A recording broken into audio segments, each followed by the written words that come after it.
myeternalvitality.com. That's Dr. Powers and his team. He handles bioidentical hormone therapy. Yep. So if you have low testosterone, he could help. Andrea's actually starting her second, I don't want to mess this up, but her second prescription of this. Yeah. And because she's seen Dr. Powers. Her hormones were off. Yeah. And basically, he prescribed her exactly what she needs to balance her hormones to have a better quality of life, right? And they're dialing it in. And I would say, from my perspective, as only an observer, right, it's been a great process. Like, his bedside manner, and this is coming from a hypochondriac, is fantastic. It is. He will explain everything to you. There's no reason to be nervous about it. And if it's great for you, he will let you know. If it's not, he will let you know. He's that kind of guy. Yeah, Dr. Powers is a BDM. He's a listener. Yep. He knows our listeners. So if you talk to him candidly, it's a free consultation. So there's one listener I don't want to blow up his spot. Have you seen him lately? We have one listener that lately, like, I don't want to blow up his spot, but he put on his dad's military jacket. And he's posing in the mirror, and I'm like, "What the hell?" Oh, he's on the tee. Yeah. No, but he really looks like a changed human being. He looks amazing. I know that when we talk about testosterone, we make a lot of jokes, but really, it's we're a comedy show. It's getting your testosterone back to normal, healthy levels. Yeah. It's not, getting your testosterone to Randy Savage. Give me the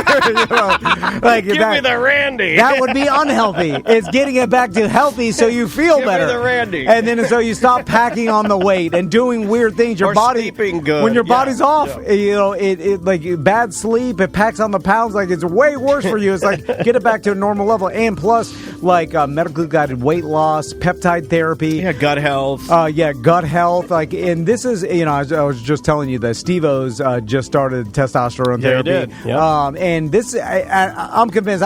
Dr. Powers didn't tell me to say this, but I'm convinced this is what celebrities and rich people have been doing for a long time. Decades, and now it's reached us, and now it's available to us. Like everything else. We can benefit from the same thing they have been doing, which is basically, I like to call it biohacking, but it's been, you could do a lot with modern day science, and Dr. Powers can help you out. Yeah. And like, again, it's free to go see him. And here's the thing: if your testosterone is not low, he's not going to prescribe you testosterone because you don't need that. Correct. But there could be another problem he could help you with. It's just trying to get everything back to a manageable level that makes you feel good. That's what Andrea's been dealing with for quite some time now. And I can say from an observational aspect, it's going very well. Like,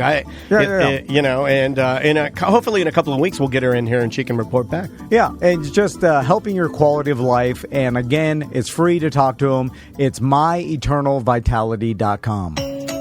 Welcome to A Corporate Time with Tom and Dan. I'm Tom. I am Dan. We are live on Twitch and also on YouTube. So if you like watching podcasts, like and subscribe. Just search at Tom and Dan Live, both on Twitch and on YouTube. And you can watch our annoying faces getting annoyed at the annoying pressure washers that are pressure washing again down the street from our studio. Again for the 9th time this year.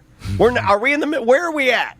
How many times have they done this year? It seems, 5? It seems like too many. I've noticed nothing on the side of this building that needs to be pressure washed. No, it's clean not as a whistle. Like green, sometimes like green, stains come down from like rain. But none of that. No, nothing. It feels like that the Baldwin, whoever makes the decisions, the board or whatever, may know the pressure washing company in some manner. Yes. And there's some sort of kickback. I don't know. Keep charging them hours. Because what else? I mean, I guess maybe it's a cheap thing to show the residents that, like, hey, we're doing something, and maybe it's like cheap. And it's just a way to trick the residents. It doesn't because trick of their me. I'm not tricked. Because you're paying such a amount for your association fees. You're paying a premium, but it becomes hard because they take all the parking spaces in front of the place that doesn't need to be cleaned. So then we were like, it's harder to get to our own like studio. It's weird. It's a weird thing. But maybe the older, cheaper folks around here are like, oh, look, there's my money. It's going towards cleaning the place, and then it justifies it. You know what they really need to do? And this isn't a topic we were going to talk about, but I want to bring it up. You know what's terrible around here, and they need to do something about it? Potholes. The potholes are crazy. Yeah, like they open up. Fix that. Yeah, fix that. Like that really, or is the excessive pressure washing in the water contributing to more of the potholes? If you keep everything wet around here, then you wash it away. Dry it out a little bit. Okay. Anyway, welcome to the show, guys. Happy weekend. We hope you had a good one. Football's back, baby. How do you feel? It feels good. Feels good, doesn't it? It felt really good to have our football back. Although, did horrible gambling, had a horrible weekend, and it almost put me into a mood where Crystal screamed, you are I can't be around you like this. Okay, all right. The energy you're giving off is bad. You've been having some mood issues lately, right? You've been having some. Well, like where you tell me. My sons can't tell, but the emotional person in my life, the sensitive to emotion, she could tell. You get Elon Musk in there, he can't tell. If Musk stopped by, he'd be like, I don't know, this guy's just seems. I don't have time for this. I got to do Spaces with Trump real quick. He's just sitting quietly on the couch, staring at football, getting no joy out of the Dolphins win. Because Travis Etienne can't score. Anyway, let's go over it real quick. Yeah, let's go. Like the Falcons, what do you want to start with? Well, I want to start with... I had a Falcon family. I had the whole Dennis family put on their Falcons colors. Yeah. I mandated it around the house. It was a thing I'm trying to do, and just have more fun. Yeah. And I know maybe that's not your love language. We were trying to do it. Maisie had on the red and black. I had on my Dion jersey. I had on a hat. I had on, like Andrea had on a Tecmo Bowl Atlanta Falcons shirt. We were ready to go, man. This is riding that hype train. Kirk Cousins leading us to the promised land. Woo-hoo! Here we go, baby. Yeah. Absolutely terrible. Yeah. Same team. Exact same team. The Steelers. I miss Ritter now. Listen, I am down on the Steelers this year. I still think they're going to go below 500. But if anytime that was a horrible game, Steelers and Falcons, terrible. They have a good defense, and if their defense is going to play hard, it's going to be for the first game. So although Atlanta needed to win this game because you got two. I think the Eagles next, and the 49ers. I thought it was Eagles in KC. Oh, Kansas City. It's bad. It's worse than you thought. Yeah. So starting 0-3 will not be good. No. We got the Eagles next, and then KC. Yeah, it was bad. Especially since you guys paid $100 million for a guy coming off an Achilles injury. And he's still injured. And then he's got to be, right? They were protecting him like crazy. The fans are going to be chanting Penix. They already were. You're not in the groups. Stay out of the groups. By the way, if you like your team, stay out of the groups. Just don't go in there. Although the Steelers, I was convinced, Russell Wilson all of a sudden, I got a tight calf, so then they're starting Justin Fields. I'm like, they're already imploding. Well, he dropped the first ball he ever touched. He dropped a snap. I'm like, all right, that's not bad. But then the Falcons, do falconing things. Really, really bad. Saquon looked good, and he looks happy. Yeah, that's not good for the Giants that traded him away and lost horribly. Yeah. And he looks really happy and fast. He looks like, hey, this is where I was supposed to be. Yeah. 3 touchdowns, scored 40 that one, fantasy points. The second one, he just ripped through the field. Like everybody's like, wow, there he goes. So, speaking of Saquon Barkley, this is not really football related, but the field in Brazil let's was talk bad. about it. Yeah. Now, I understand that obviously you're traveling internationally. You're in Brazil. You're dealing with now. I know they sent the Eagles groundskeeper and the NFL's heads groundskeeper over there. Sent those guys a long time before because I'm sure they're such a giant corporation and they wanted to make sure that the field was at a certain standard, especially since that last Super Bowl we watched when the field was horrible and everybody was giving S to the NFL and saying, well, how could this possibly happen? How could the field be this bad during a Super Bowl? LeBron James is tweeting about it. Everybody's tweeting about it, including other sports stars. It becomes a national embarrassment. And then it happened again in Brazil. Yeah. And then everybody, the same thing. And then Jordan Love gets hurt. Now, you can make the argument it's not necessarily because of the field, but the field didn't help. Yeah. And now you have, one of the top 10 quarterbacks in the NFL out. And now, luckily, I think he's not going to be gone for the season. But he got in. Was it like 4 to 6 weeks? They're saying. And you got this horrible field, which the Eagles, were suffered from last time, right? In the Super Bowl, yeah, we should talk to a groundskeeper to find out how sensitive it must be and how like small incrementally that because for sure they tried to make it good. It seems like it's different grass from like what they were saying, and I don't know this to be true. I'll just go on what you and I read, but the quote was that they had been preparing the Eagles groundskeeper with the National Football League's groundskeeper, head of groundskeeping, had been preparing for months for this. But then they quoted at the very end of the article, the groundskeeper from the NFL is quoted as saying that it was a retrofitted soccer field. Well, I don't think then you probably shouldn't do that. You should probably put roll out the real grass that you use for the Eagles, right? Yeah. And make a football field. If you're really going to do it, that's my point. If you're really going to do it. To me, I'm like, soccer players, elite athletes at the top of their level in soccer, if you go to a place and they don't have the right field, you don't play. You just go like, I don't want to play on that.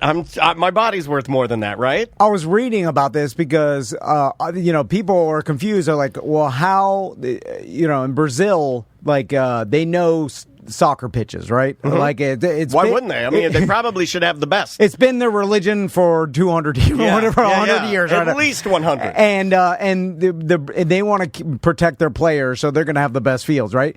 But what I was reading is the soccer pitch.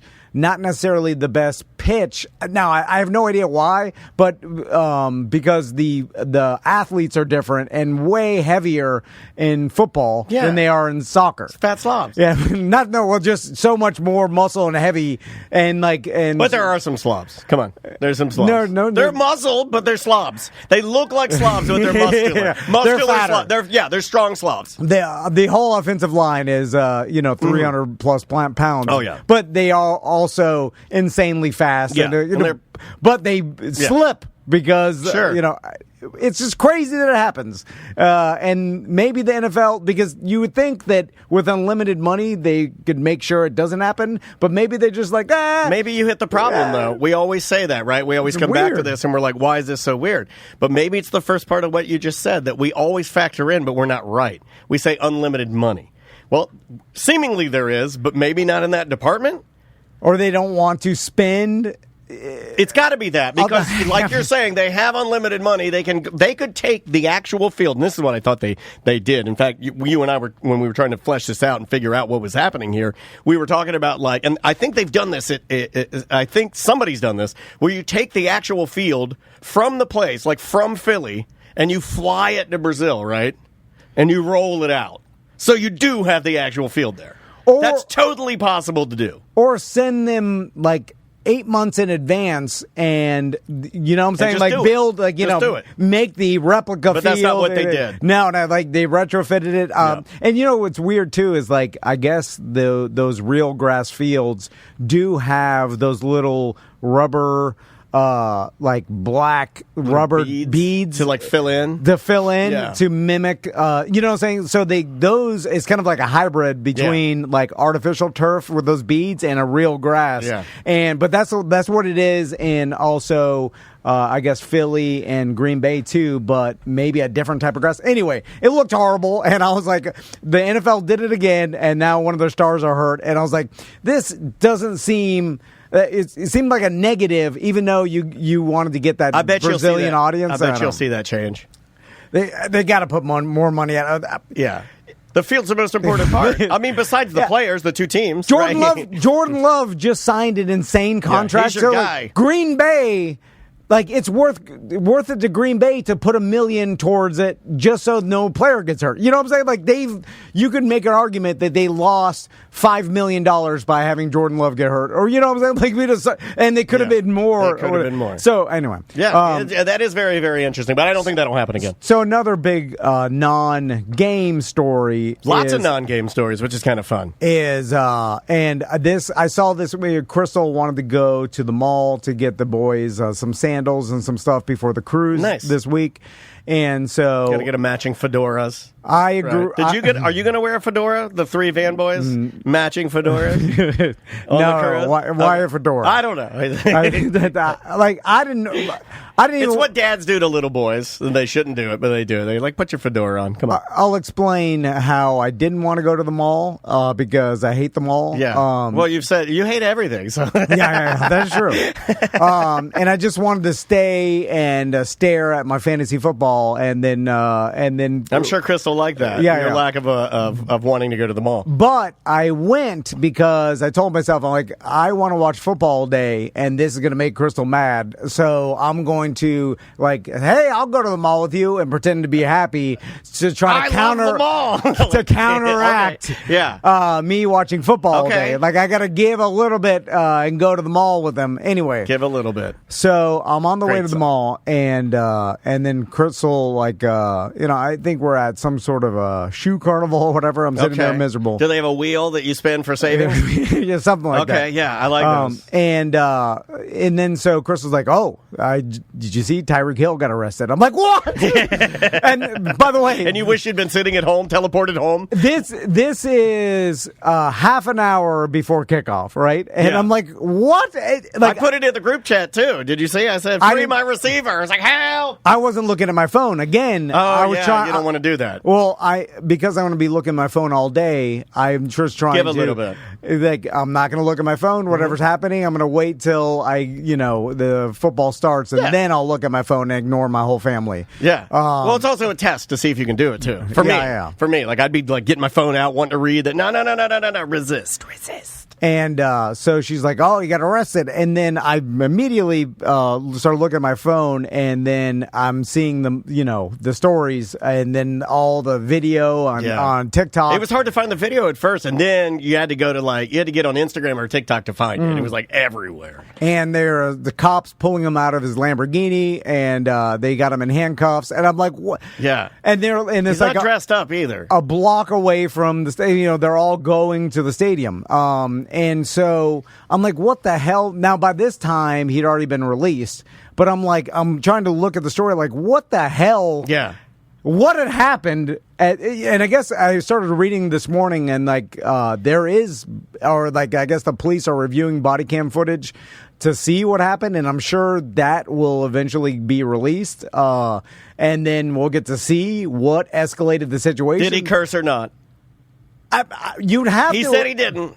You'd have to imagine that there was some him disobeying, some orders or not listening to the cops, right? It seemed very. What the hell happened? It seemed like you could be speeding, and it seems like you could be Tyreek Hill, and it seems like you could be outside the Miami Stadium, and it seems like you could be pulled over by a cop and still talk your way out of it. Hey, I'm going right there. Right? Doesn't it? So he was never given a citation, which is also odd. And okay, so what is okay? I look at, and we'll find out eventually because people are going to continue to investigate. They'll stay on the body cam footage, and they'll see what happened. And then I guess they put one police officer on administrative leave. Yep, there's different angles of the video now. One guy is on administrative leave.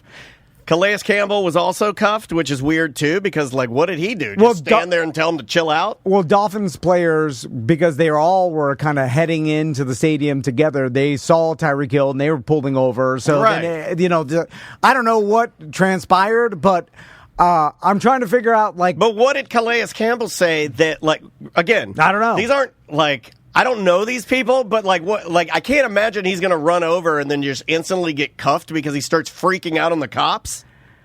Maybe he was saying I don't know. Who this knows? This is a Scotty Scheffler part 2, right? It's a whole thing. And so, and instantly, the cops knew that was Tyreek Hill. Yeah, instantly we as humans look at it and go how can the cop not know, right? If you take Scotty Scheffler, Tyreek Hill, Calais Campbell, Miami Dolphins, context clues, you're by the stadium. Scotty Scheffler, maybe the cops didn't know. Because you look like a regular white guy. Tyreek Hill looks like Tyreek. Also, he looks like From what I know about cops, a lot of them more blue collar. And then so blue collar guys more into football sometimes in golf. Golf's kind of more of a white-collar sales guy. I roll the dice. Cops, but I would roll it is. Right. And then also the cops locally, probably at least some cops in the department follow the Miami Dolphins, right? It has to be so. If you're on stadium duty, right? Like if you're working around, you know what's happening. You're familiar with the Miami Dolphins. Also, you're pulling over a guy in a Lamborghini that is a block away from Hard Rock Stadium. With other players following him. Yeah. Well, at least it was like, okay, this guy is not just a local that lives around him. But also one of the cops knew that was Tyreek. So what was it, a situation where Tyreek Hill was like speeding and then he's like, I gotta get to the game, disobeyed, and then somebody in the chat room is saying he did get a reckless or a speeding citation. Oh, they did give him a citation. We didn't read. We were reading multiple articles that said no citation. So it's probably all confusing. Correct us. We'll take the real information will come out, but please correct us. Because it was a McLaren, not a Lamborghini. Oh, okay, we'll correct. McLaren. I was a supercar. So.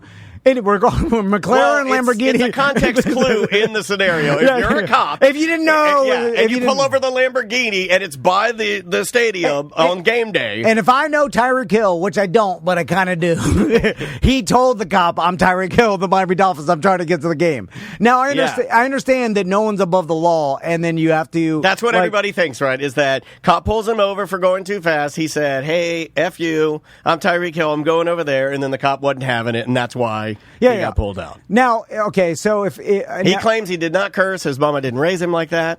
Well, you don't. Which is a great soundbite to use. You don't have to necessarily curse to disobey. No. Like the cop's like, "All right, give me." He's like, "No." Just say no. It's like, "I'm not." And then he's like, "Get out of the car." And he say no. Nope. Then the cop, I guess, can't just be like, "All right, well, he said no, just get out of here." He has to say, "Well, I'm going to pull you out of you," and then it escalates. Right? What do you expect him to do? He has to do that. But again, the cop also you're pulling over Tyreek Hill. It's just give him the speeding ticket and let him go. Like you just write the ticket. It doesn't matter to him. It's nothing. Well, you don't even need to do it then. You can handle all of this later. Like if you really wanted to handle it, you don't pull him out of the car.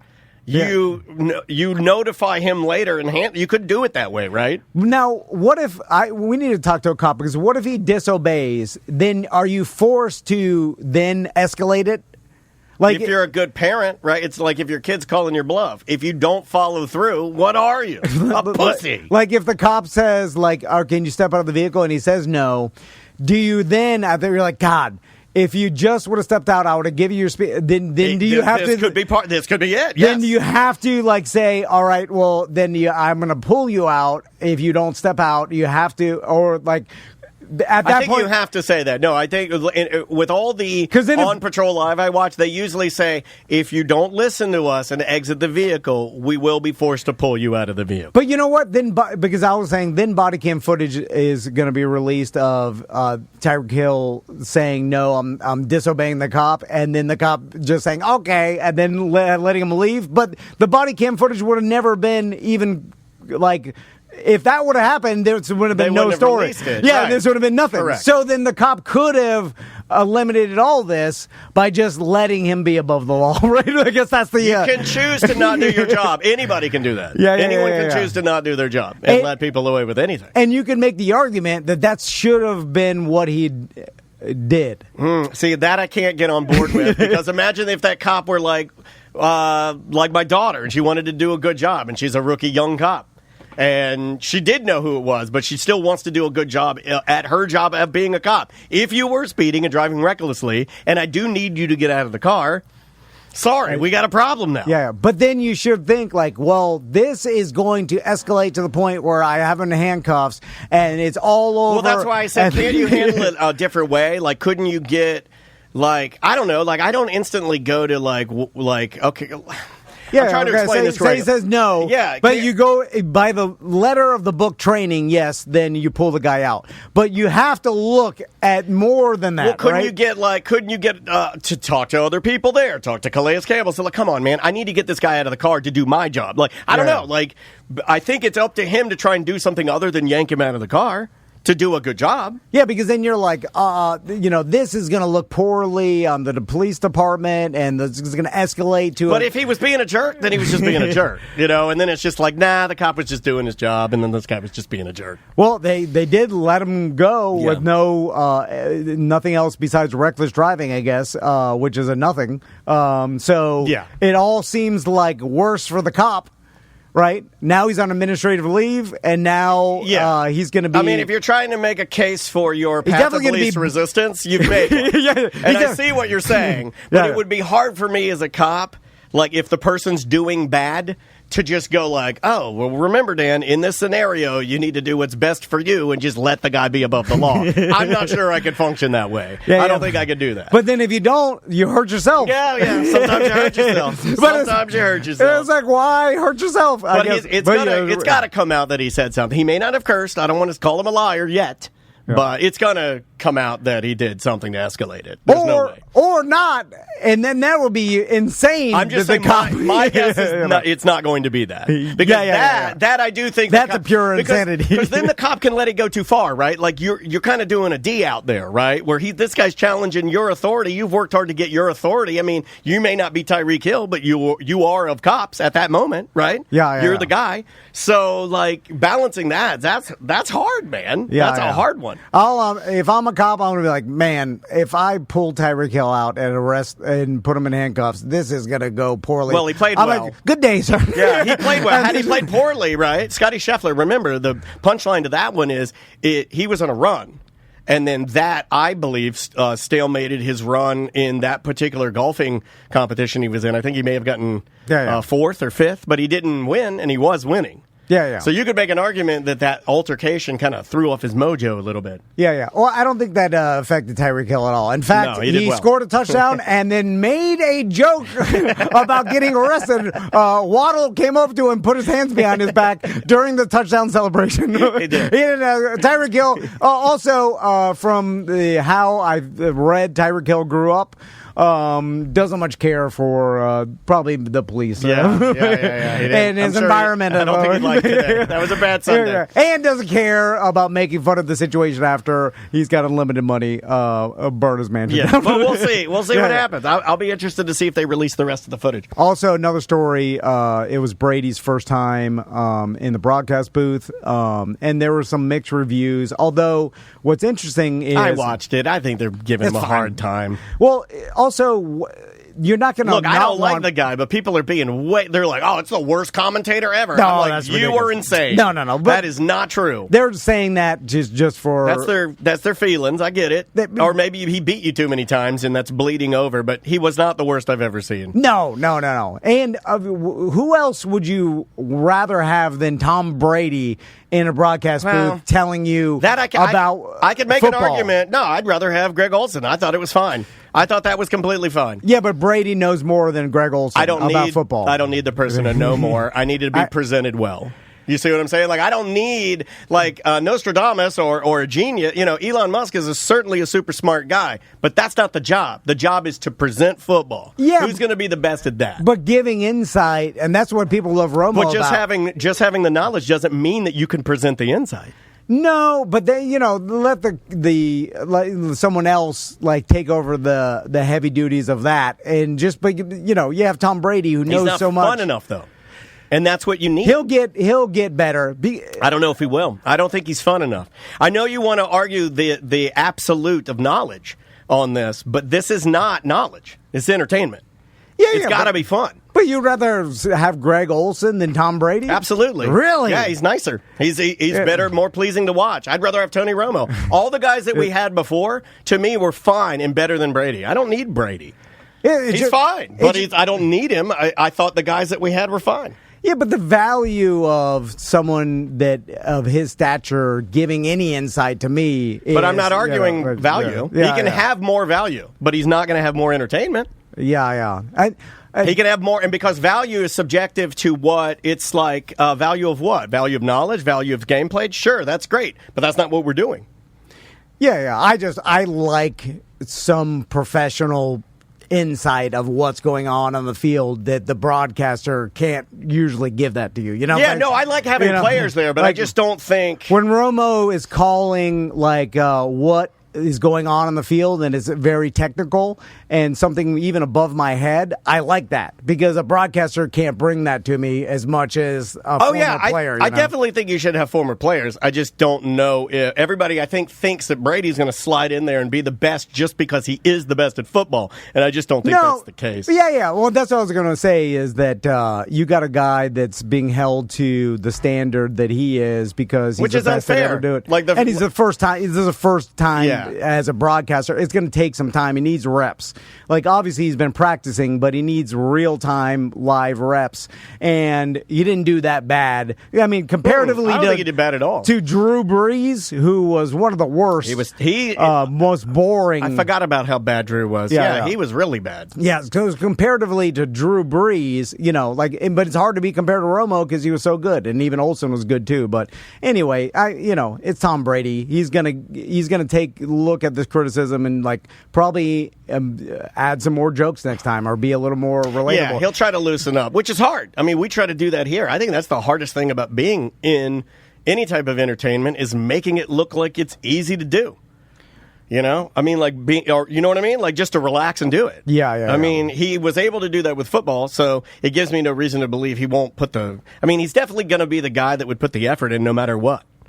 And nobody will outwork him. And all his teammates forever have always liked him, which tells me he's relatable. And it's opposite of Russell Wilson, which all his teammates notoriously hated him because he's a weirdo. They were bullying him again yesterday because he suited up and he was not active. Yeah. And he's, walking on the sidelines looking all weird and people were screenshotting him and making memes of him. Yeah, that guy, how did he go from being stud to joke? That's a crazy story. Well, where's that documentary, the Russell Wilson? How do you go from being that much of a stud to just being a weirdo? I think they hid the weirdo part in Seattle, which they did a great job because then they were able to trade him for a ridiculous amount of picks. An amazing job. Yeah. And they won with him. That's the thing, too. Yeah. It wasn't like they didn't have success with him. Speaking of trading and the Deshaun Watson thing, looks like the worst trade that in the entire NFL history because they gave up so much for him and they paid him so much for at the worst, a horrible rapist or he's a bad sexual person. predator. He's a bad person. He's not a rapist, but a sexual predator or whatever. Yeah, horrible human. Even at the very least, just a bad guy. You know what I'm saying? Like a non-savory. And then you paid him an insane amount of money at the time, and then you get what you got now, and it looks like he's not going to get any better. And it's like, man, the Browns have made horrible decisions. Yeah. And Falcons are right up there with him. We make a lot of bad decisions. Not quite that bad, but bad. I mean, at least Kirk Cousins is a good guy. Maybe too family good of a guy. man. I mean, I prefer if he'd a couple of massages here and there to maybe get some pep in his step. But they paid him half of what they paid Watson. Anyway, all right, we'll take a break. We'll be right back with more Corporate Time. Welcome back to A Corporate Time. Chris Crespo from Cinema Crespedisos here. Whoa, how you guys doing? Good to see you, dude. Here. Good to see you, too. In a minute.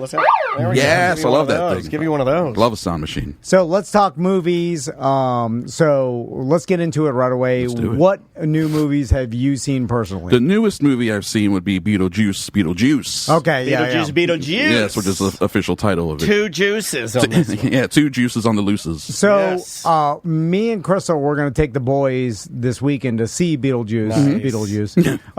And then you can call it juice too. So that's what all the kids are calling it. Double juice. The only thing that stopped us is that Tommy wanted to watch the second half of the first one, which I like that. He stopped watching halfway, and then Max watched the other half on a plane or something. Oh, my God. What are they doing? International business, these boys. And I tried to explain to... I watched it on the plane. I don't need to finish it.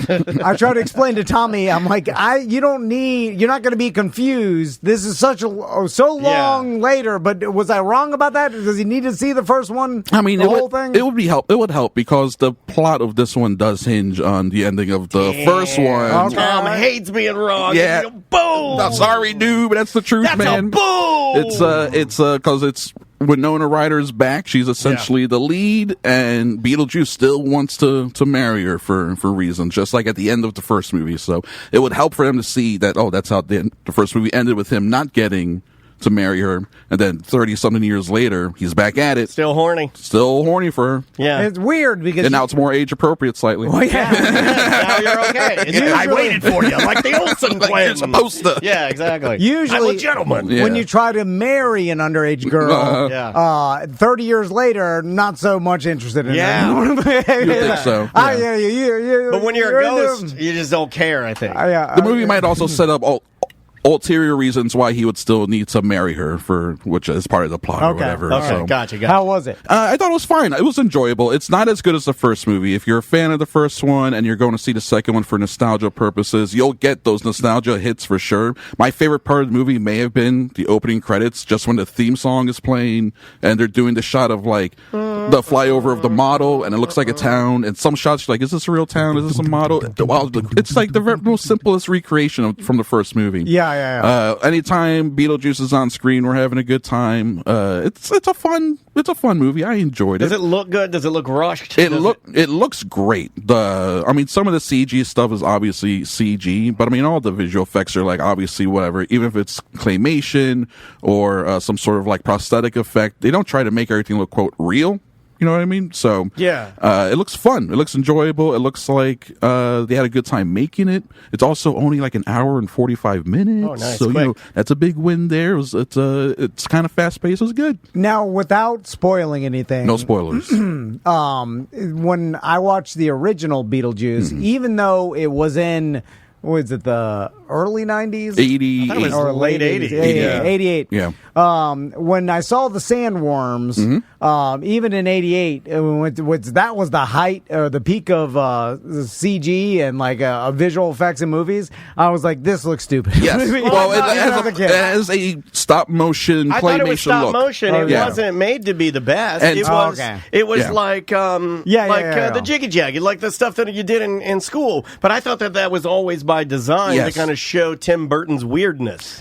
His love of 1950s sci-fi movies that he watched growing up.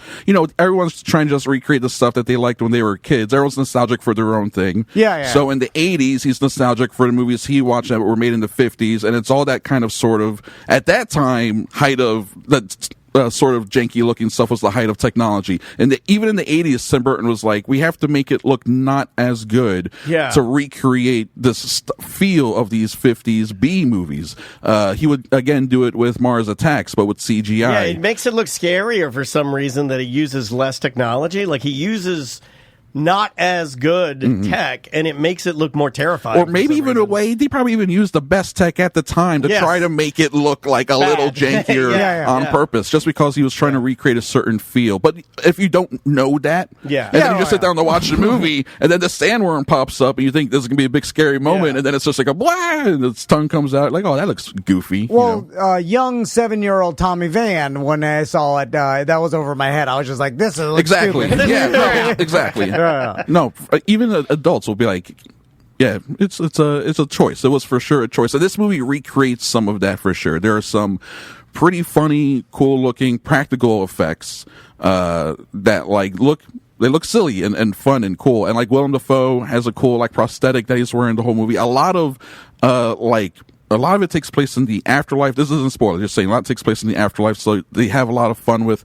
characters that get to have like their wounds, whatever killed them, they still have, right, as they're walking around in the afterlife. That's established in the first movie. So they really amp that up, and they have a lot of different characters with like things sticking out of their heads and like they're missing limbs and all that. You can sort of see how they died or whatever. Some really good like visual jokes in that whole sequence. It was really good. Was it packed? Like a lot of people to see it? The screening I was in was kind of full, but also it was playing like every 35 minutes at the theater, because it's a 20-screen theater. This movie should have made around $110 million.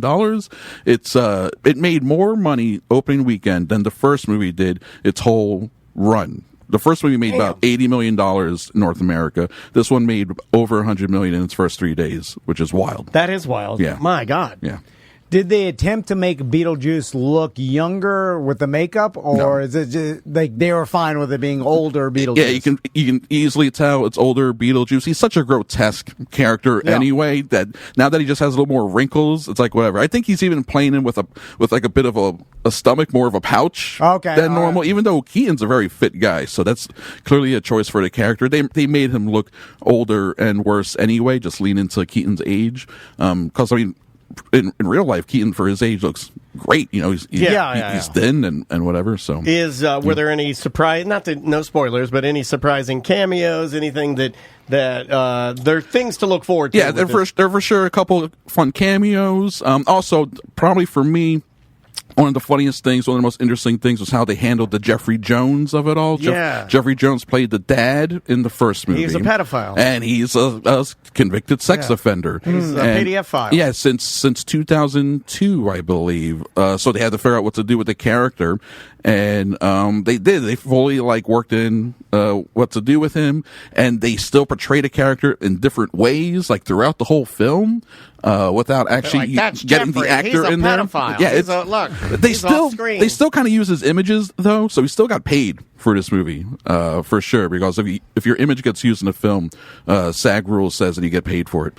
So is he alive still? He's still alive. Oh, he's still alive. He's still alive. He's doing, I think, a lot of regional theater. Legitimately, that's what he's doing these days. I remember him from Ravenous. Yes. Yeah, remember that? He's a great actor. Which is, what are you going to do? Yeah. He's a bad person, but a great actor. A great actor. And all those kids. And after that conviction in 2002, he still got cast on Deadwood 2 years later and had a whole 4 or 5 seasons on Deadwood. Came back for the movie in 2019, so he still got some work subsequent to all that happening, which is crazy. Take that, Spacey. This guy's working. Yeah, take that, cancel culture. Where are you at? Doing whatever he wants. Yeah, he's a wild man. Still getting those Ferris Bueller residuals. And he even have to show up for Beetlejuice money.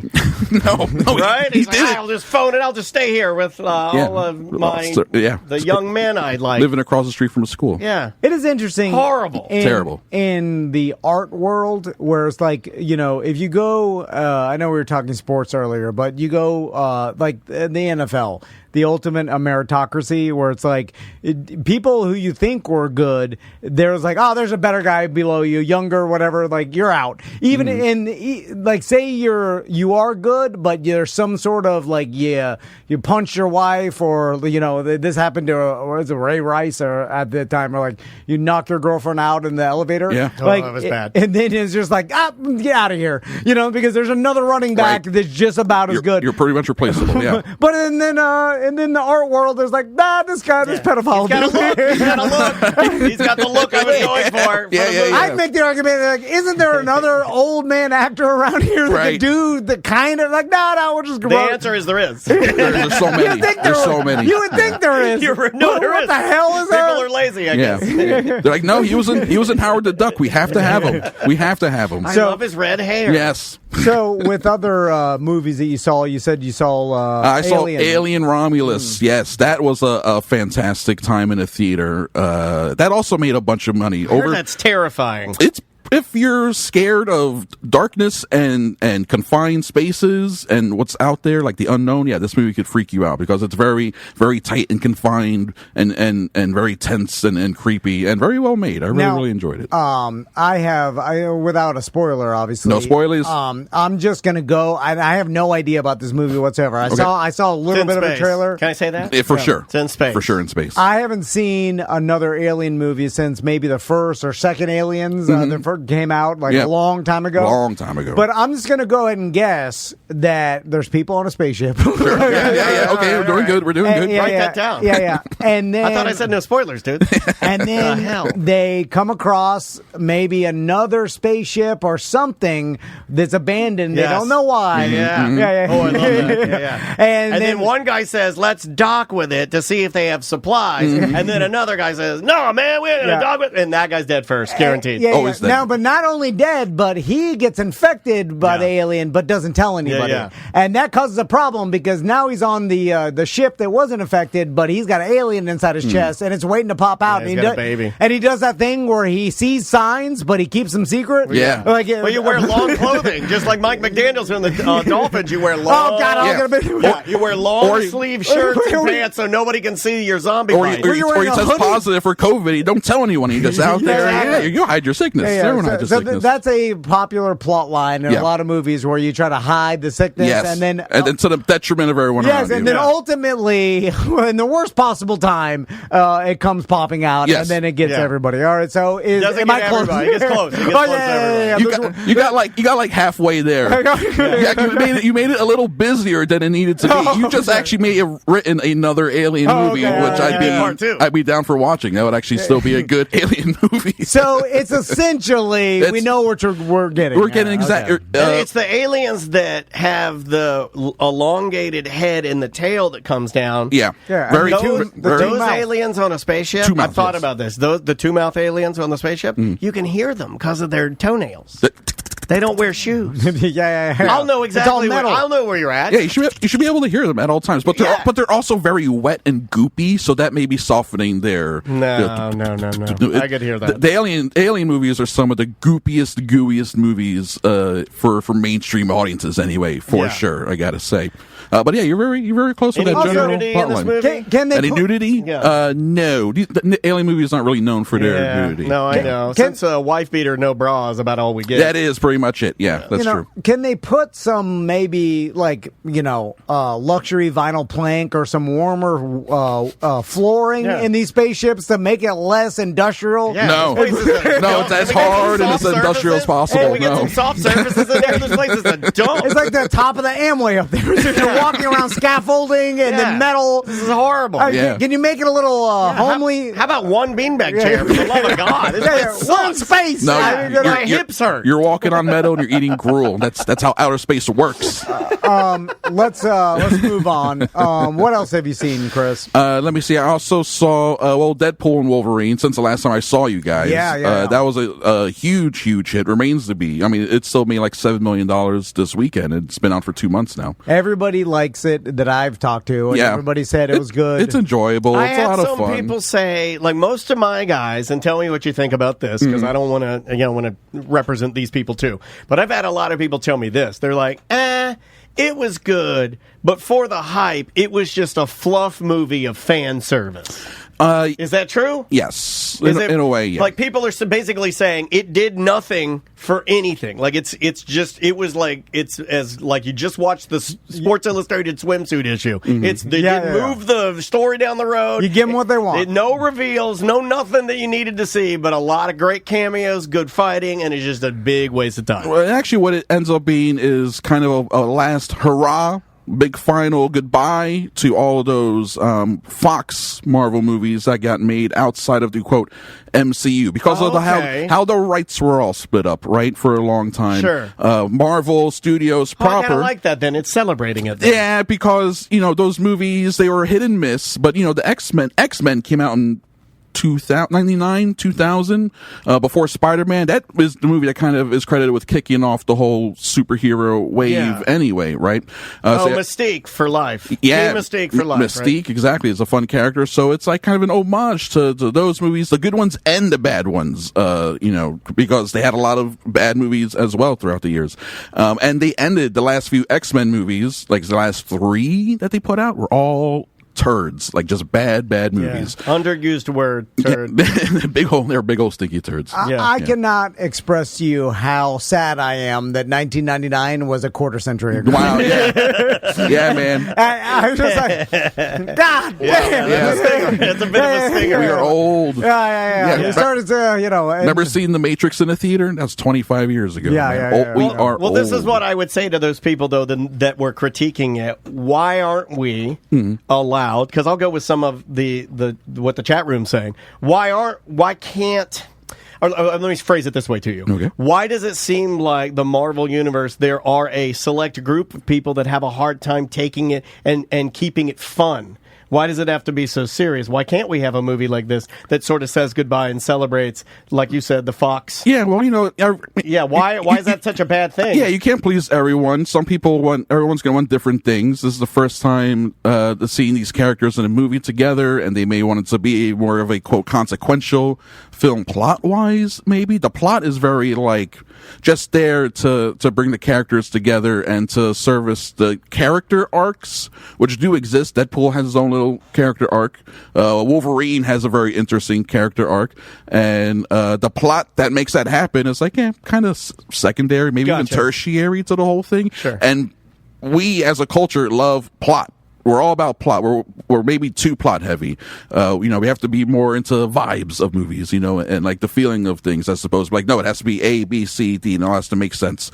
So, if you're not into just Cameo City having a good time seeing Channing Tatum as Gambit, well then, you are going to be disappointed by this movie, because in the end, it is just a kind of a story-wise, it's not the most memorable. Gotcha. Yeah. That makes sense. Yeah. So before we move on to some other movies, I want to tell you about a marketing thing that I watched over the weekend that had to do with movies, and I thought it was very misleading, but it made sense. Okay, so I rarely see commercials that are not marketed directly towards me because of how the world works now. Sure, yeah. But I do when I'm watching the NFL, because I'm seeing, I'm watching, especially some games. They gotcha. Local TV. I'm watching on Antenna, which is the ultimate. They can't market exactly what I. You're getting a hodgepodge of commercials. Yeah. By the way, when I watch TV on Antenna now, I love the commercials on Antenna. I think they're fun. It's like shaking up a magic eight. It is like I'm peering through a window. It feels like you shouldn't watch it. Yeah. No one knows I'm there. The internet, they know I'm there. They know my IP address. They know everything I've looked. They know the porno I watch. They know everything. They know everything I've ever bought on Amazon. Yeah. But this is only a one-way street, man. This is just going into your home. Yeah. It's only one way. Yeah, they have no idea. So the commercials I get are randos, which is weird. Oh, it's like 90s again. And did you get those New Sky Rizzies? I got a lot of those. There's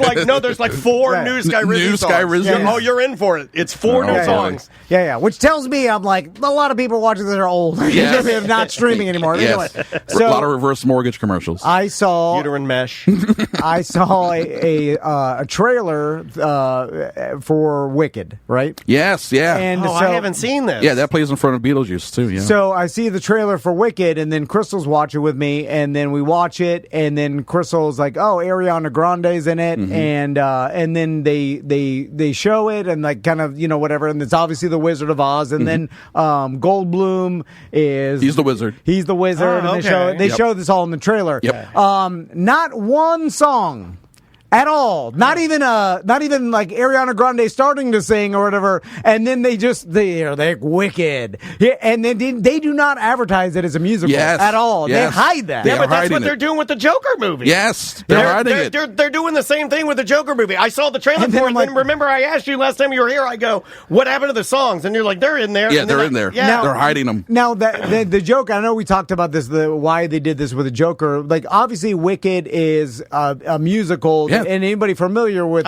Wicked knows it's a musical. It's been a Broadway musical for a long time. For a long time. Yeah. Now, but anyone not familiar with Wicked but knows Wizard of Oz. Yes. May show up, be like, oh, this 100%. is Wizard of Oz 2 or something. It's deliberate. And then you show up, they start singing, and then you're like, oh, well, that sounded very natural. Oh my God, it's almost like he's done that. It's almost like he's done that to the Phantom of the Opera before. And then I'm like, what do you mean this is all songs? They're singing. I'm like, it is kind of misleading. I like it. Especially because they are well aware that they are advertising this to the NFL audience. 100%. That, let's just say, my mouth is open while I'm breathing. And I'm drunk. So, it's me. I'm the problem. It's almost like you heard that from a higher up of the NFL. Who would describe them as alcoholic mouth I'm just watching with my mouth open, drunk, and then I'm like, look at Wizard of Oz 2. All right. Let's go, kids. Maybe I'll go see that. Next thing you'll tell me, Jerry Jones isn't racist. And I'm like, this is definitely false advertising because that's interesting. You're not even telling anybody that it's a musical. And it works because Wonka was the same way. You go back and look at those Wonka trailers, you cannot tell that movie is a full-on song and dance musical, and it is. Wait, and Wonka has Wonka is a full musical. Oh. Yes, and it's I'm currently not a on movie Max. guy, so how would I know that? And it made over $100 million. Made a ton of money. I heard it was good. People like it. People like it. It's from the director of the first two Paddington movies. But so that makes musicals sense. are definitely polars, though. Like I'm not the biggest fan. Yeah, and you know what? I'm a musician. Not the biggest fan. Yeah. I'm looking forward to Wicked, but I saw Wicked at Dr. Phillips. Oh, so then how's it going to be any better than watching it live? Yeah, unless you're seeing it on Broadway, right? Yeah, That's the only version that's better. To me, though, because I like performances and I like singing and dancing live, it can't be better. It's weird to see, yes, because then you're watching a filmed version of it. Like another level of that is like watching a movie in which a magician does a magic trick, and you're like, well, it's a movie. You're not doing it in front of me. It could be edited. There's so many things you'd be doing to make this magic trick look, quote, real. You know, like there's a weird double suspension of disbelief there. The same thing with like seeing a performance film. It's like, well, you did that 50 times and you just picked all the best takes and stitched it together. You know, how do we know it's not the same as seeing it in a theater? Yeah. And without the CG, the visceralness of that's also like seeing the things like the set move in front of you. To me, is crazy. Like watching Elphaba fly to the actual top of the Dr. Phillips Center, and her dress is from literally the ceiling to the ground, and it's like attached to her. Like that's like it's giving me chill bumps right now because it's like crazy. That person's in peril. You know, they could fall to their death. Yeah, those big high dollar like in theater effects that productions do now. Yeah, that stuff is super cool. And then but in I a hope movie you get the CG version. I hope this is successful. It'll make so much money. Yeah, it looks really good. It'll make a ton of money. You know, another thing that I think they're hiding in the marketing. This is part one. Oh, really? Yes, it's a two-parter, so this thing's going to end with a cliffhanger, and people are going to be mad because they're not going to be expecting that. How were they able to bury the fact that... I'll be standing with my mouth open.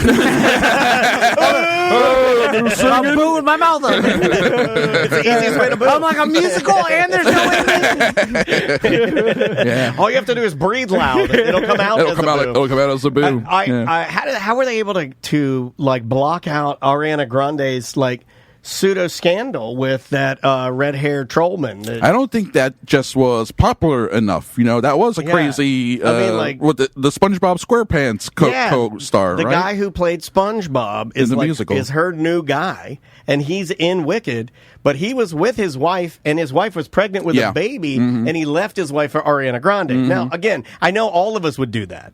But the guy's not he's not a savory person. But I think most of us, if Ariana Grande was like, "Hey, Trollman, Broadway Trollman," like to me, like he's a little guy too. Like, "Hey, do you want to ride this train?" I'd be like, "Miss Grande, I will leave. I will destroy my family. I have to destroy my family for Ariana Grande. Give me the sledgehammer now. I will destroy it. It has to be done. Yeah. No man's going to tell you not to do it. And I'll reconnect with my daughter later in life. Especially when you look like that guy does. Also, which, do you no think offense, for a second, Maisie? I think Maisie would be like, "Oh, my new mom's Ariana Grande." I think she'd be pumped.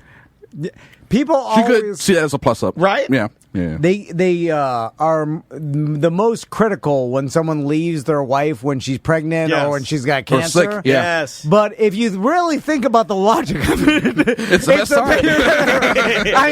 Crespo took that for you. If you left your wife, you're a brave man. After she won Miss America, like that's more odd to me than after she got diagnosed with leukemia. Yeah. I'm just saying. Oh boy. All right, let's move on. Fair enough. I'm just putting the logic out there. All right. So, what's another movie that you've seen? All right, another one that I saw this weekend was a Netflix movie. So we know those are all just like the best films, right? Okay.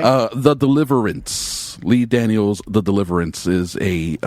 Is this a Deliverance Part 2? No, not that Deliverance. Oh. No, this is The Deliverance, which is not an exorcism, but it's fully an exorcism. So it's an exorcist movie, but from the director of Precious and The Butler, and a person who makes movies specifically about like black families and black culture and whatever. This exorcist has a doo-doo pie. That's the help. Sorry. That was made by a white man, to be fair. Oh, yeah. I thought she made it to give to the white man. No. In the movie, it's made by a black woman to feed to a white woman, but the movie itself is made by a white man. Oh, Lee Daniels. The movie, yeah. But Lee Daniels is a black man who makes movies, centered around a lot about like the black struggle in America, and this movie starts as a movie about a family that's struggling, a single mom who her her mom, the grandma, is played by Glenn Close in like crazy outfits and makeup and stuff. She looks wild. Like Hillbilly Elegy? No, more like Inner City. Okay. Glenn Close, maybe. All right, Inner City Glenn Close is my punk rock band. That's funny. Can I taste the ghost doo-doo in my pie? You can. You can. I'm glad that you and I were stuck on that, because I was still there with you. I was still there with you. Because I'm almost kind of like, I'll let any ghost doo-doo in my pie. Joke's on you. Every pie's got a little bit of ghost doo-doo. Anyway. So crazy how that permeated culture all these years, man. So, What, the doo-doo pie? Yeah, the doo-doo pie. I think about Doo-doo the pie is so Help. popular. I think about the movie The Help and the doo-doo pie more than I think about Rome. Yeah, the Roman Empire. Remember the Rome that thing? is your We're Roman like, Empire. Every day, horny men think about Rome every day. I'm like, no, I don't. Every morning I wake up, I'm like, I gotta make a poop pie. A poop pie. So- How much cinnamon do you need for the doo-doo pie? So this movie's called The Deliverance. The Deliverance, yes, just came out. Yeah, You would think... People in the chat room saying it looks really good. the marketing, the little trailer put together is really good. I'm here to tell you it is not. So sorry. Is there any tip of the cap to Deliverance at all? Like a ghost squeal? Squeal like a pig goes? A ghost banjo? No. Is there a ghost boof ring? No, they stay fully away from it. In the movie, Picture of Burt Reynolds in the background or something. No, that would be awesome. Or, every who was movie the guy show a that picture actually of Burt got Reynolds in the raped? background. It was the chubbier gentleman. Ned Beatty? Ned Beatty. Yeah. Ned Beatty. Old Ned Beatty. Show a picture of him in the background. No, it doesn't do anything like that at all. And for the first half of the movie, before it really gets into the horror, quote, horror film aspect of it, part of the reason why I watch this is because this director doesn't make horror movies. That's why I mentioned his other films. He makes movies about families and stuff and characters. Yeah. So the fact that he made a movie that's supposed to be supernatural Like anyway. Precious was a hard watch, man. It's a tough. He makes tough movies sometimes. That was a tough movie. He also makes trash though. He made a movie called The Paperboy, which is a Nicole Kidman, Zac Efron movie from like over 10 years ago. Which I'll just say this, and also has John Cusack. It features a scene in which Zac Efron gets stung on the face on the beach, gets stung on the face by a jellyfish, and Nicole Kidman squats over him to whatever, and it's in the movie, right? And then people went to a theater and they saw it and they cheered. I don't know. So that's in the latest episode of Bluey. It might be, yeah. Well, when now the dogs go to the beach, time and the dad change, gets the jellyfish on his head. That's how you teach the kids that specific life hack. I'll cheer at that with my mouth. I would too. I like that a lot. I heard that's why Tom Cruise married her. Yeah, she's into that stuff. That's what I mean. She put it in Have the you film. seen her lately? She looks amazing. She does they look keep great. Pulling her hairline back. Eventually, she's just gonna have a ponytail on the back of her head. It's because they keep pulling the skin tighter and tighter. Keep pulling it back. Yeah. So the first half of this movie, that's kind of like in line with that kind of family drama stuff that he does, is actually very well done. It's very tense, very interesting. And then the more it gets into the supernatural stuff, the more it becomes your run-of-the-mill, just like basic horror movie. And then by the end, it's actually very laughable. I don't want to say what happens, but the last 10 minutes is very, very funny in a way that's not meant to be. The jellyfish then comes and her face. That jellyfish comes back. Comes back.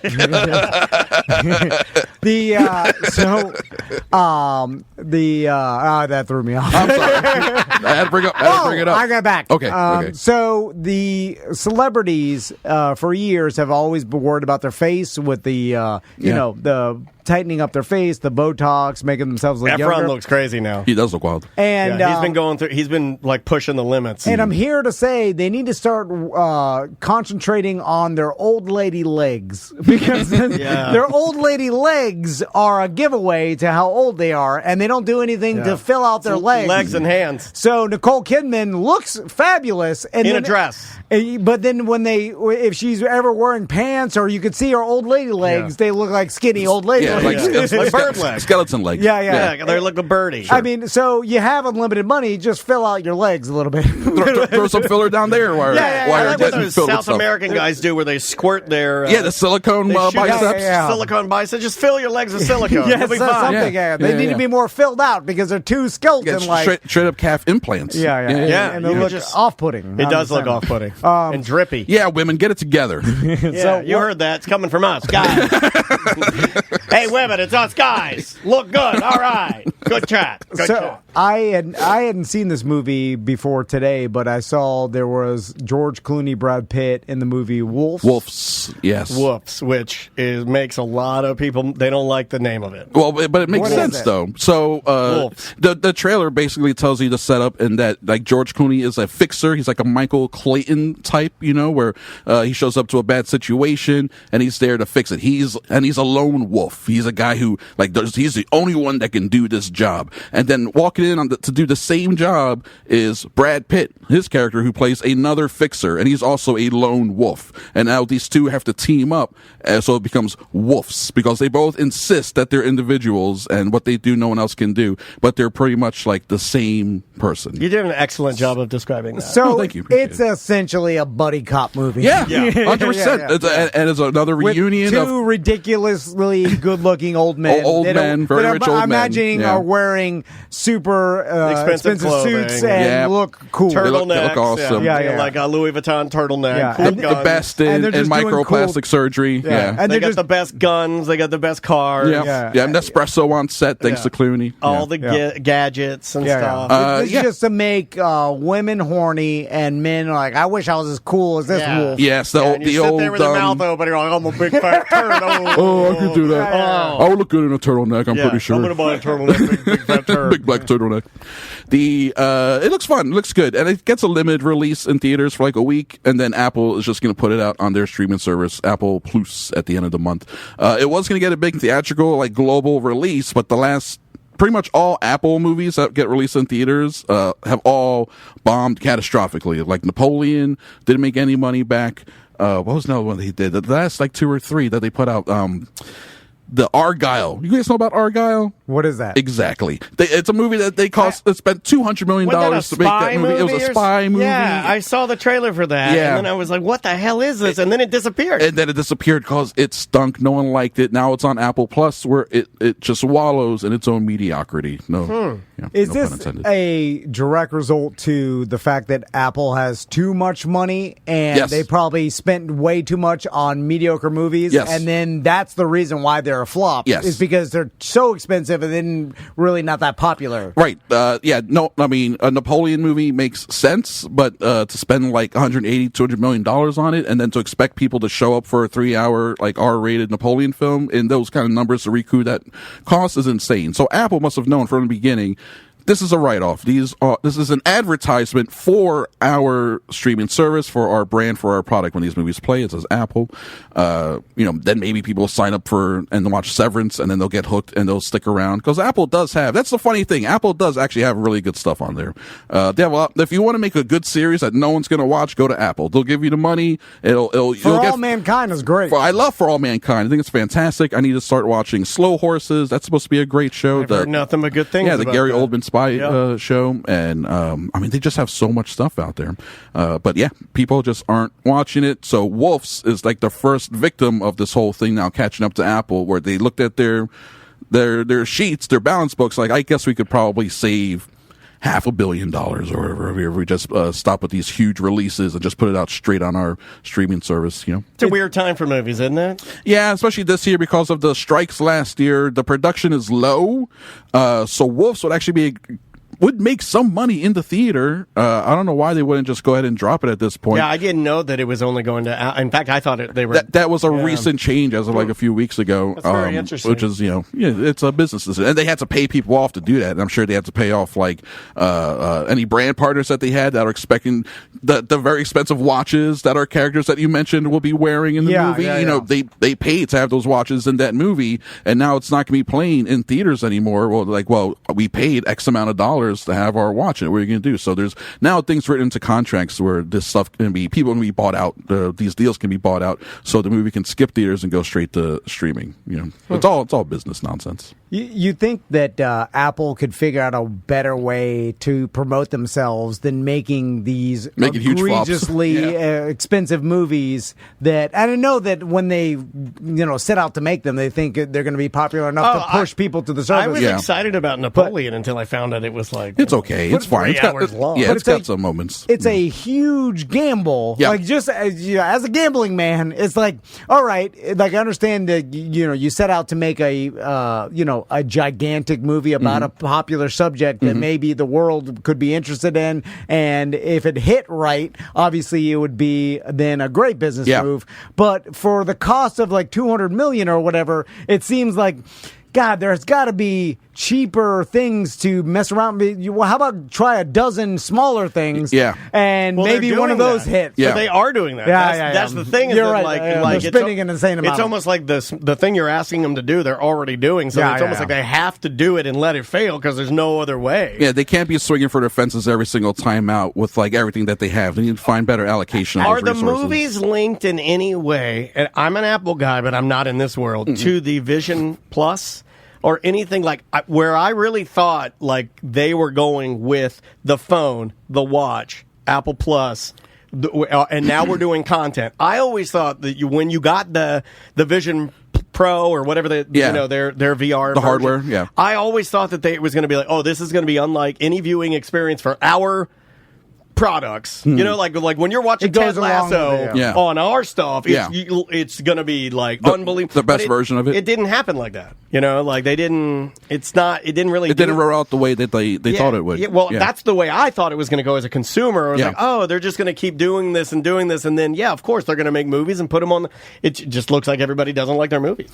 Yeah, and that's the problem. If people don't like what you're putting out there, then they're not going to take those continuous steps and buying more of your stuff so everything can link together. You can watch it all together. SJ in the chat room, and I know that he's used the Vision Pro, but he's like, it's not there yet. No, well, watching a movie on some sort of VR doesn't seem as appealing to me because unless you could somehow be inside of it and look all over. Well, that's the point. Yeah, it's the see-through. That's the whole thing, right? So I think doesn't that one have to see-through? Where the demonstrations I've seen, where it does kind of make sense to me. Say you're in your kitchen or you're watching TV, you're watching the game, but you want to run to the kitchen to get something. You have your headset on, and then as you're walking, you see right through. So you see the whole world as it is, but then there's a screen just in your field of vision that you can grab and move around and make bigger and smaller, and you can keep watching whatever you're watching as you move throughout the house, as opposed to like you're leaving the TV behind, you're looking at an angle, so you can like multitask that way. You can have this screen here, you can have another screen here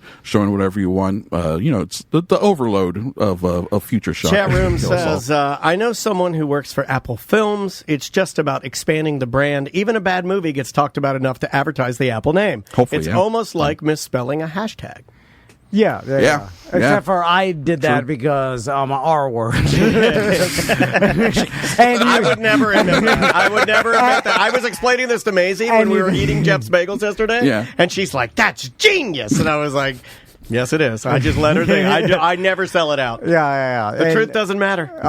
So, anything else, Chris? Any other movies you want to talk about? Let me see. We have Megalopolis. I mentioned that last time. Yes. That's one of the movies that Francis Ford Coppola, speaking of movies that no one wanted to finance, no one wanted to make this movie. He had to get his own line of credit. He sold his interest in his winery. Yeah. Lionsgate agreed to distribute the film if Coppola paid for his own marketing.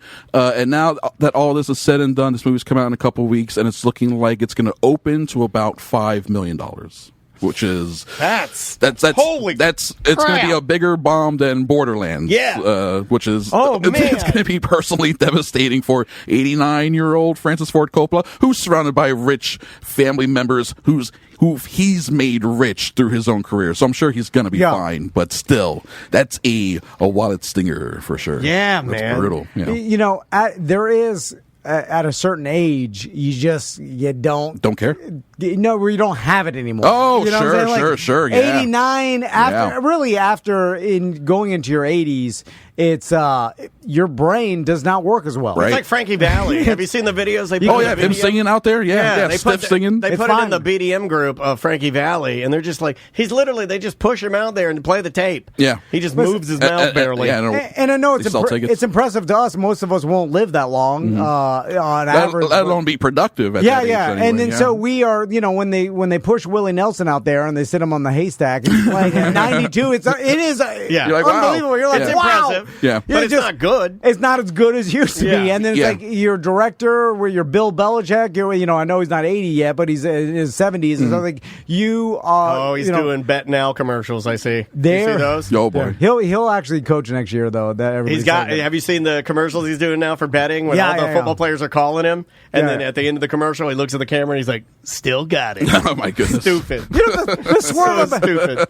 him dating that 22-year-old was still to me a swerve that he didn't see. You're like, wow. And I think they're still dating. And then he had True love, man. And then it's like the apartment next to him, like the neighbor saw him with his shirt off. I know we talked about this. But it's just like, God damn, like this guy's 70 whatever years old. Having a great day. 22-year-old. Oh, yeah. Just banging her. No, he did it, man. He succeeded. I think he won in life. What was that company?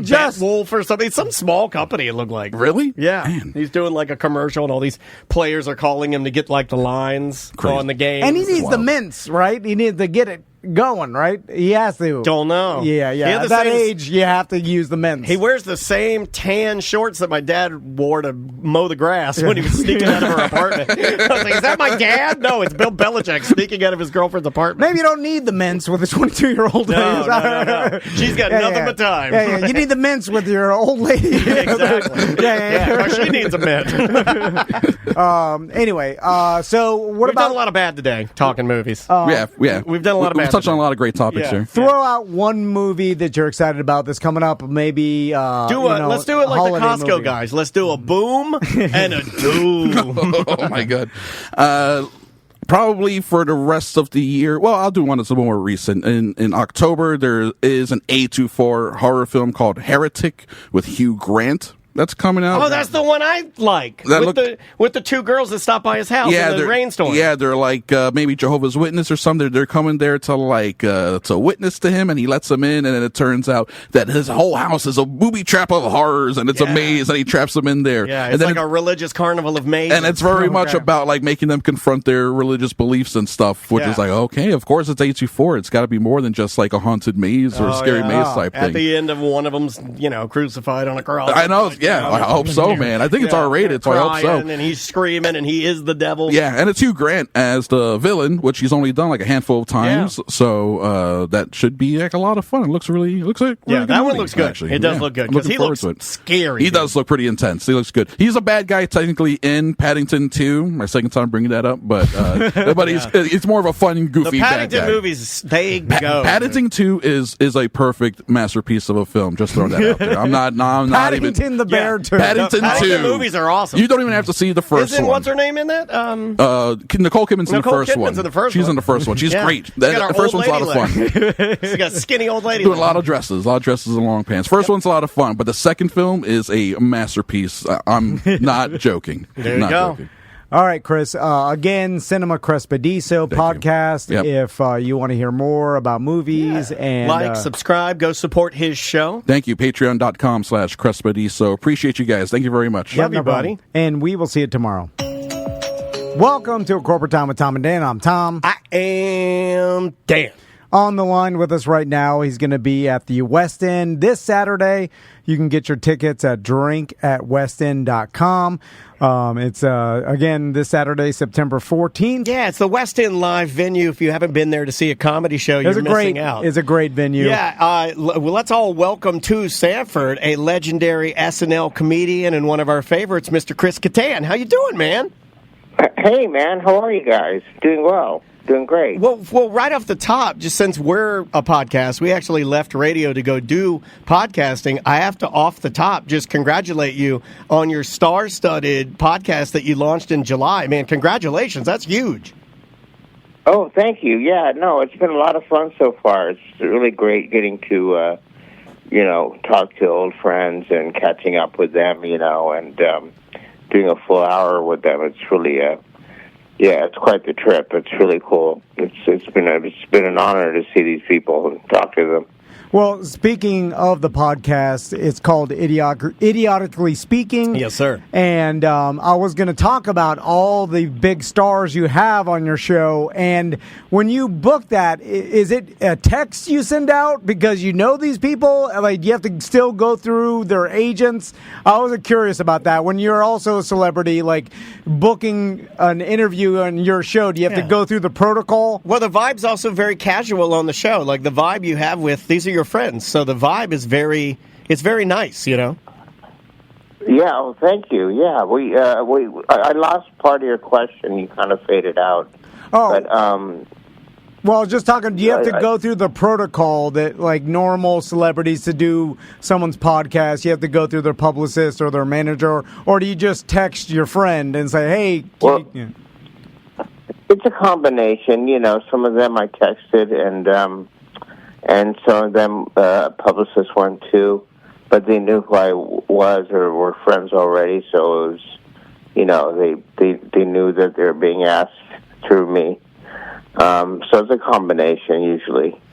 And is there things, like, I'm sure you just know where to stay away from? Or do you try to keep everything positive? Like, I mean, that's a good question. Do you let the interview just go where it goes, or you're like, hey, I'm not going to get into anything negative or things like that?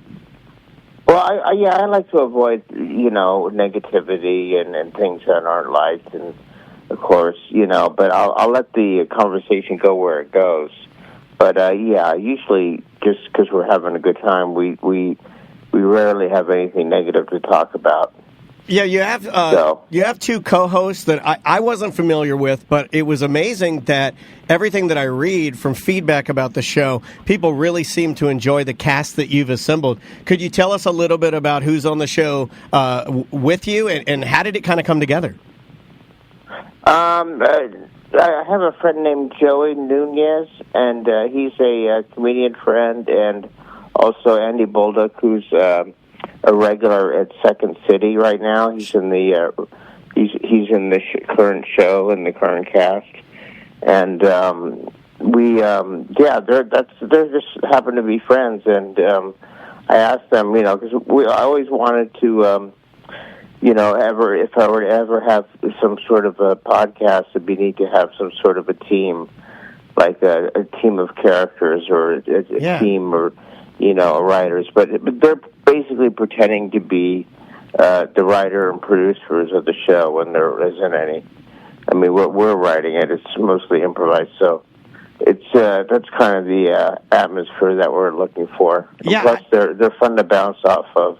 Yeah, it's cool that you also put your celebrity guests into like almost an improv game, if it will, and you let them kind of figure their way out. And that's something that, have you always loved improv, like over stand-up, or is, you know, which do you prefer? Yeah, I don't know. I think they're both great. You know, I do enjoy improv. I have a love for it for sure. You know, especially when you're doing stand-up and you're doing crowd work. That's my favorite part of doing stand-up is the crowd work that you make up, the improvisational part. Yeah.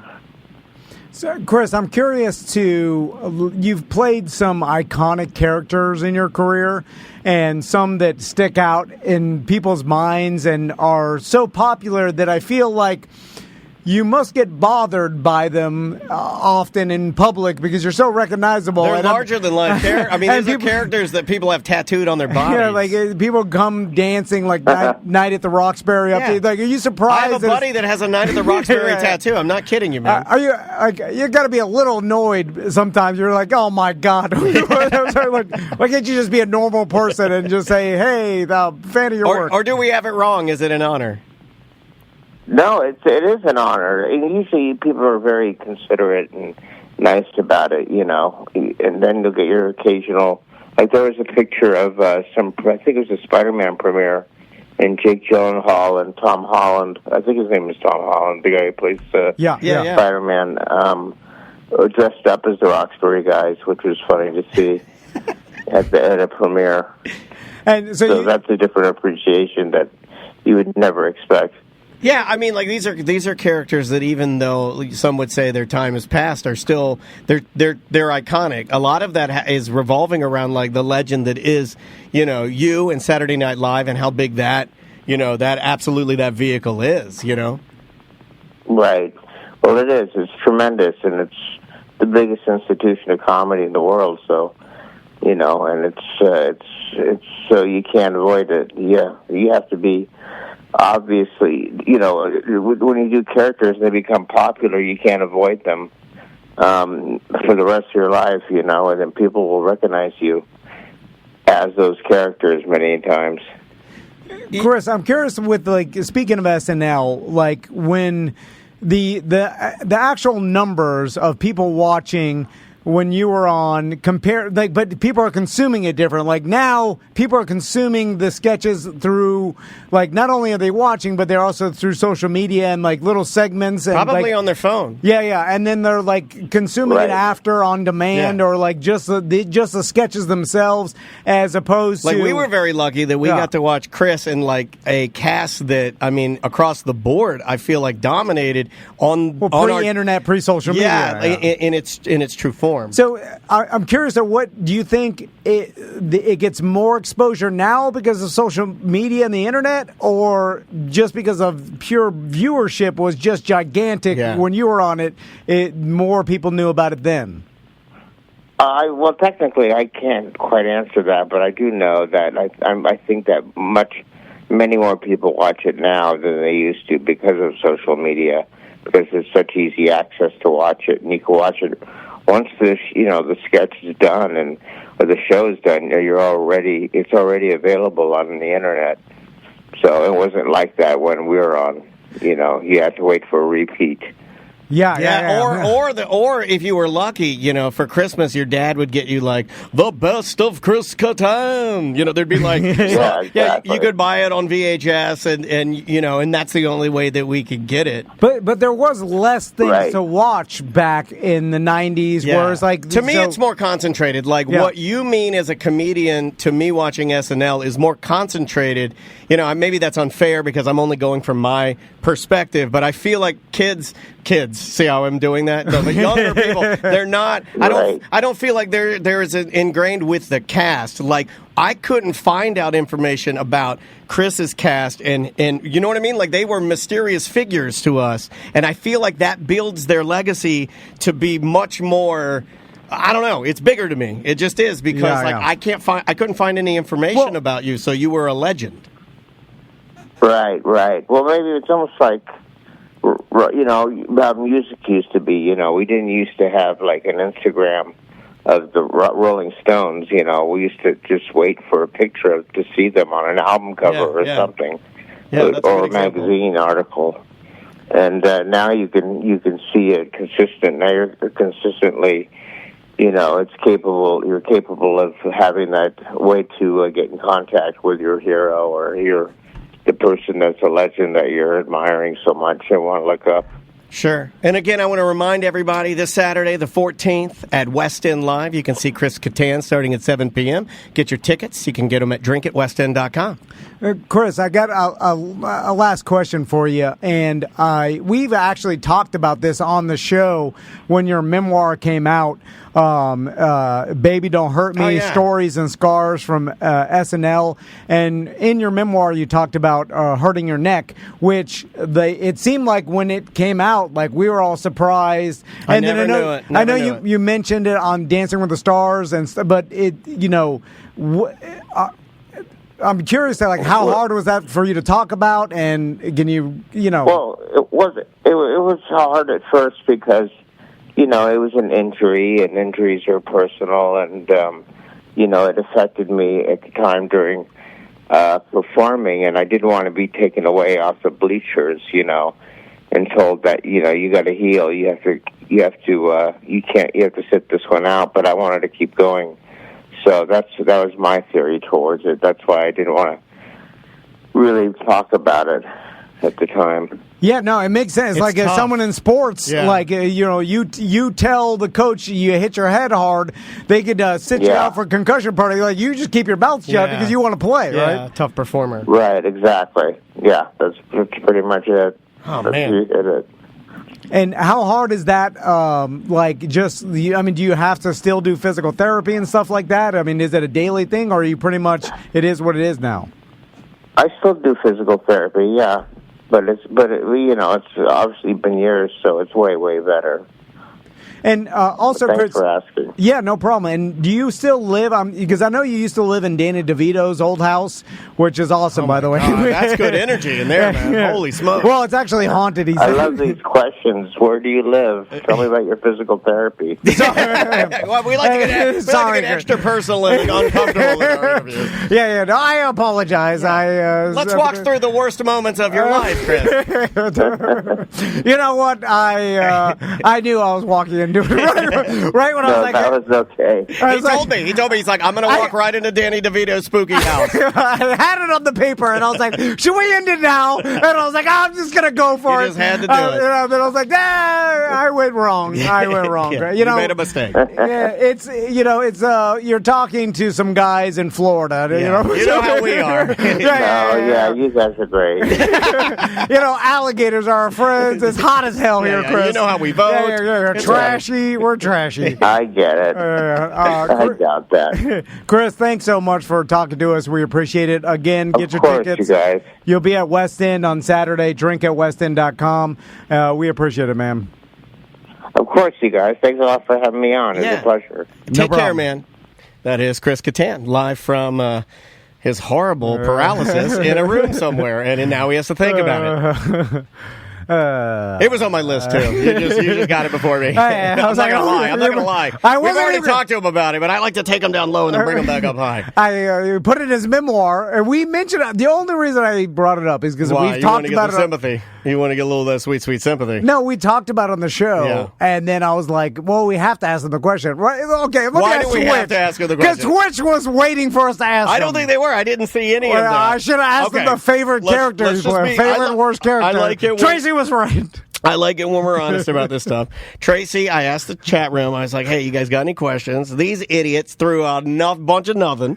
Tracy threw out, what's your favorite character? What's your favorite and least favorite character to be? And I'm like, well, that is straight trash. That is a trash question. So that Tom goes rogue like Sarah Palin, and he's like, I know what I'll do. I'll bring up this man's worst moments. And I'm like, oh, crap. It was on my sheet, too. I think we already talked to him about it. I am still fascinated. We never talked to him. I thought we talked to him. No, we never talked to him. Were we scheduled to talk to him one time? Remember when I became obsessed with his injury that I didn't know he had? Well, that's why I mentioned it. Because so we talked really about being the show. Champion. You were being my champion. Well, you were being my hero by asking that. Since we mentioned it on the show, then I figured we'd have to bring it up. Because if we didn't, the people are like, oh, why didn't you bring up the thing you mentioned years ago? Last two things, like you picked up. Well, it was going horribly. It was going bad. I'll say that. It wasn't going bad. I just want to walk the listeners through so they know. We can't find any. Okay. I'm just going to be honest with you guys. There's a lot of bad stuff out there that we could have asked about, and then you guys would have been like, why the hell did you ask why he doesn't talk to Will Ferrell anymore? Or why'd you ask about the affair that he had with somebody that's the reason Will Ferrell won't talk to him? Or why did you talk about this? And there's a lot of little things, and we didn't go to it because those are not the questions you asked. We're like, hey, do mango. Do a mango. Hey, I want to do that. And it would be like, hey, what do you do? What are we supposed to say? Tell us about your act. I just thought we'd have like, hey, I hurt my neck. I talked about it in my memoir. You thought his answer would be, oh, yeah, I hurt my neck. Well, I don't know what it's going to be. What you thought the answer was going to be? Well, I knew it was going to be that and then your follow-up was, tell us about Danny DeVito's spooky house. Well, you talked about that. He sounded more mad about the house than he did the injury, to tell you the truth.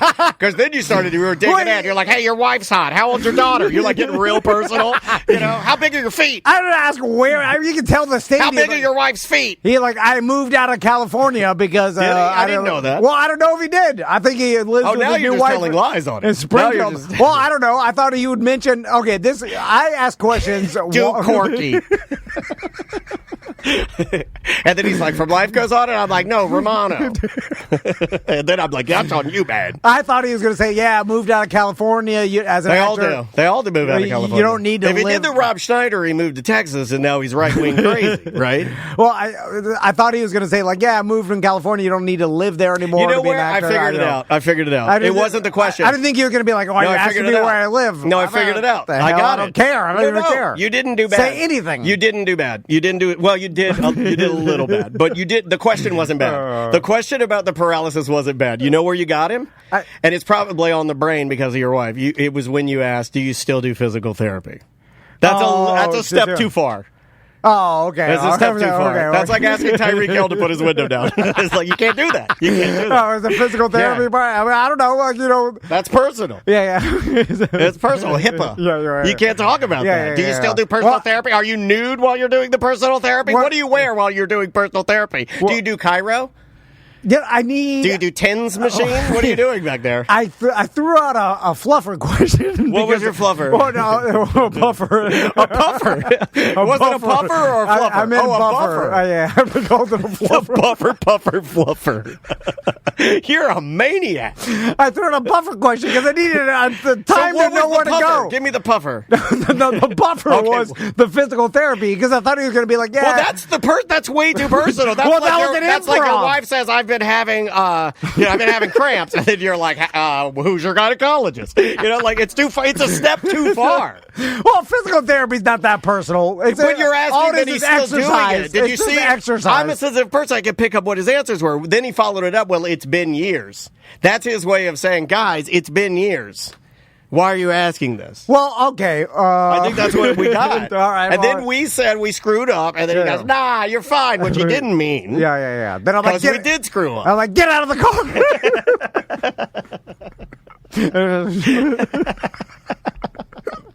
I pulled the Miami D-head. What's wrong with your neck? Oh. Hey, I'm knocking on the window. Hey, come on. What are you doing? I'm about to escalate this. I'm a Cuban real man. I'm about to pull you out of your Lambo. Yeah. Well, there it is. Oh, God, you heated me up in here. All right. Yeah. I didn't have, but also, just to go back to tell the listeners, there was, the other question I had, you want to know? You want to know what it was? How was it like being on Is It Cake? Did you want me to ask that one? Did you want me to ask that one? I was going to ask him about Big Brother, but he quit in like 10 days, and then I figured. Oh my God! Why did he quit in 10 days? He said he couldn't. He had physical therapy.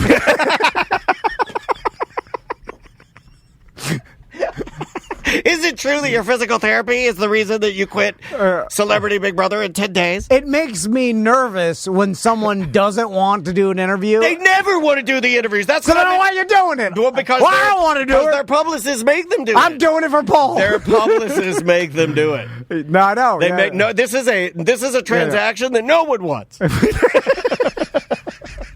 Is that too real? Well, yeah. Is that too real? Well, if no one wants it, then just go do the thing. Don't say but you gotta promote don't make it awkward. But you gotta promote the thing. Yeah. But I guess I made it awkward first. You didn't mean to. Physical therapy. Look, I know I'm going to take heat. I always take heat for taking up for you. I just think if people are open about their public or their lives, they publish books about it or whatever. Well, he got paid for that. Yeah, no, but once you put it out there, I feel like it's it's open to talk about, right?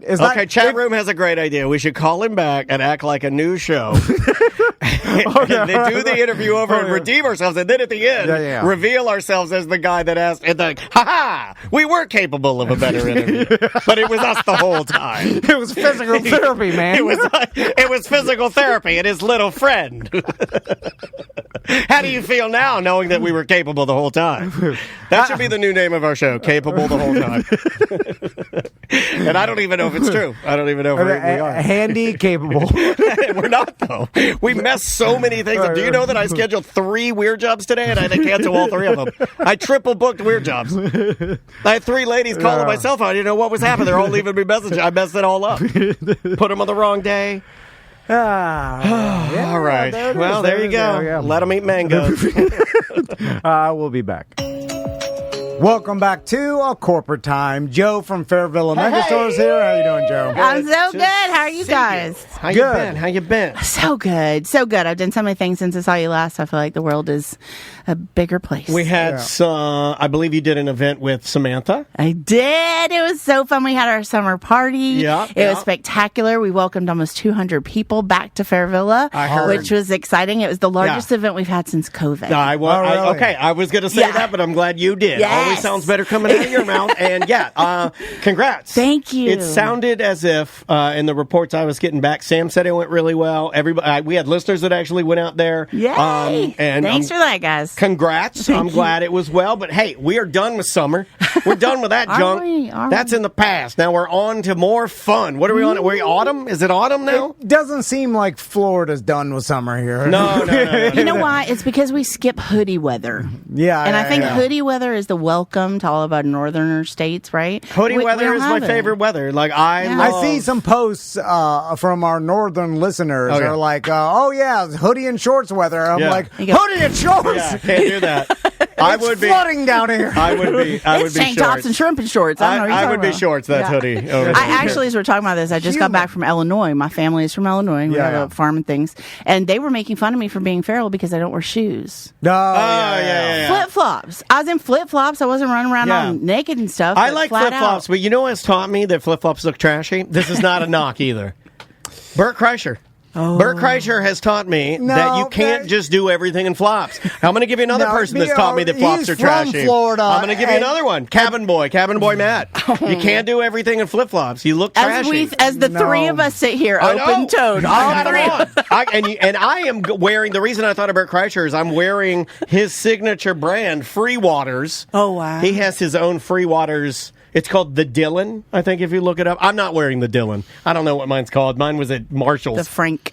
Yeah, the Danny. I feel like flip-flops are trashy to the rest of America, but if you live in Florida, especially south of, let's say, Daytona. That's where I'm going to put the no, I'm not saying I don't like them. I love them. wear them all the time. I wear them all the time. I wear them every day to work. I'm just saying I know that they're trashy. They are trashy. Are they trashy to other Floridians? I think they are less trashy. Yes. Like if you were in New York, people were like, "What is it? Are you going to the beach?" Like they would. Honestly, I'm not from New York, but if you're talking about NYC, the city, that's kind of gross. I'm not wearing flip flops in NYC. Yeah, I'm not wearing them on the subway. So I actually volunteer in jail. So y'all hear me say that I'm in jail every Tuesday morning. Johnny Polk, big shout out, love you guys. Are you giving shout outs to prisoners on our show? Yes, let's do that. Shout out to Spike and One Ball. And our law Johnny enforcement, Johnny Polk, right? Yeah, but anyway, I get dress coded all the time because you can't wear open-toed shoes. And so I walk in, I'm like, oh, snap. So I constantly have to have changes of shoes because, I'm in sandals and flip-flops unless I'm in jail. That's a fair bit, lady. So you carry around extra shoes for your prison visits. I do, and my horse rides. So there's cowboy boots, flip-flops. And your horse rides. You're either at the prison or riding your horse. Don't tell people that, Joe. We use rescue horses. I've seen those videos. I've seen that you put it through the bars. Everybody does that. You put it through the bars. Let's not put those things together. You put it through the bars.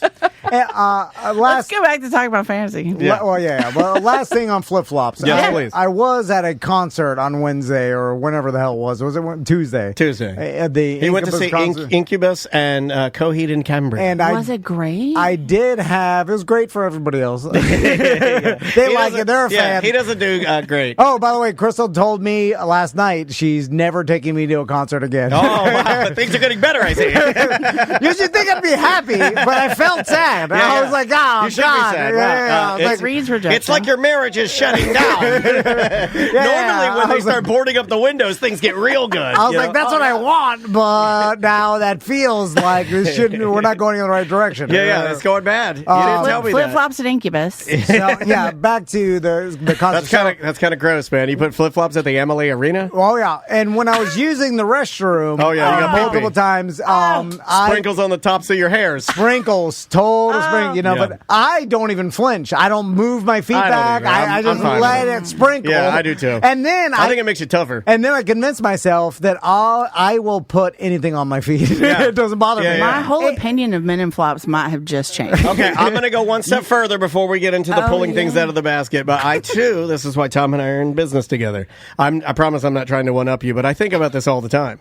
Enough so that I can look down and see maybe droplets on my hairs, much like dew in a spider's web, right? Oh, yeah. And I've convinced myself that I have convinced myself that I can touch anything and put my hands in my mouth and nothing will happen. Oh, yeah. My wife knows that. I can do anything. I can take both these hands, lick them, and run them down the sidewalk, and then lick them again, and then I'll be just fine. That's just proof you're from Florida. Just fine. You think so? I think so. Okay. I think we were born eating dirt. I think so. That's why we have strong immune systems. Exactly. Let's get going. Let's get into it. All right. Speaking of dirt. Yes. Okay, and actually going in weird places in flip-flops. So today I thought that we would have some fun with something else and remind you guys of the other side of Fairville. Okay. All right.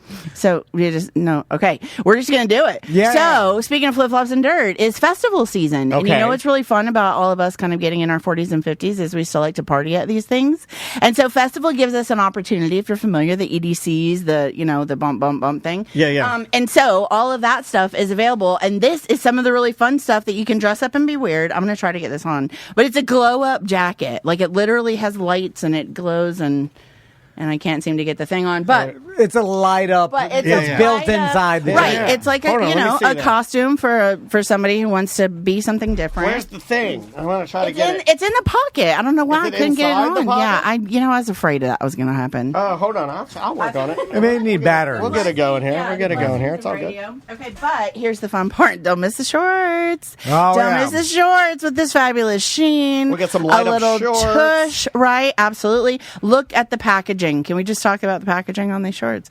So if you need a moment. Yeah, it's too hard. Right? See, yeah, it's getting weird. But if you want to dress up and do some fun stuff, here's another. Again, they light up. Here's the green Is that is that one of the new things? I've been seeing like a lot of these, Tom. Wear your lights. Yeah, absolutely. Yeah. Wear your lights. But again, I love the studs in the front. Those are awesome. I have been wanting to get some pair. I'm currently holding a pair of. They're very subtle. It's subtle rainbow on the sides. Yeah. I've been wanting an action pouch. Well, the pouch, I was just going to mention. You're a pouchman, right? Well, I don't really necessarily need the pouch. I thought you were a pouchman. I thought you told me it changed the way pouchman? Yeah, he runs. I thought you guys had a tight pouch. Yeah. Like, how do I put this? We've been doing a lot of ball talk lately. We should probably be easy. I don't need a gun holster for the little tiny pea shooters. Yeah. You know what I'm saying? I can wear ladies' underwear. So we welcome all sizes. We're super inclusive, right? Oh yeah, because I've been there before whether you want to shrink or swell, we're there for you. And also like if you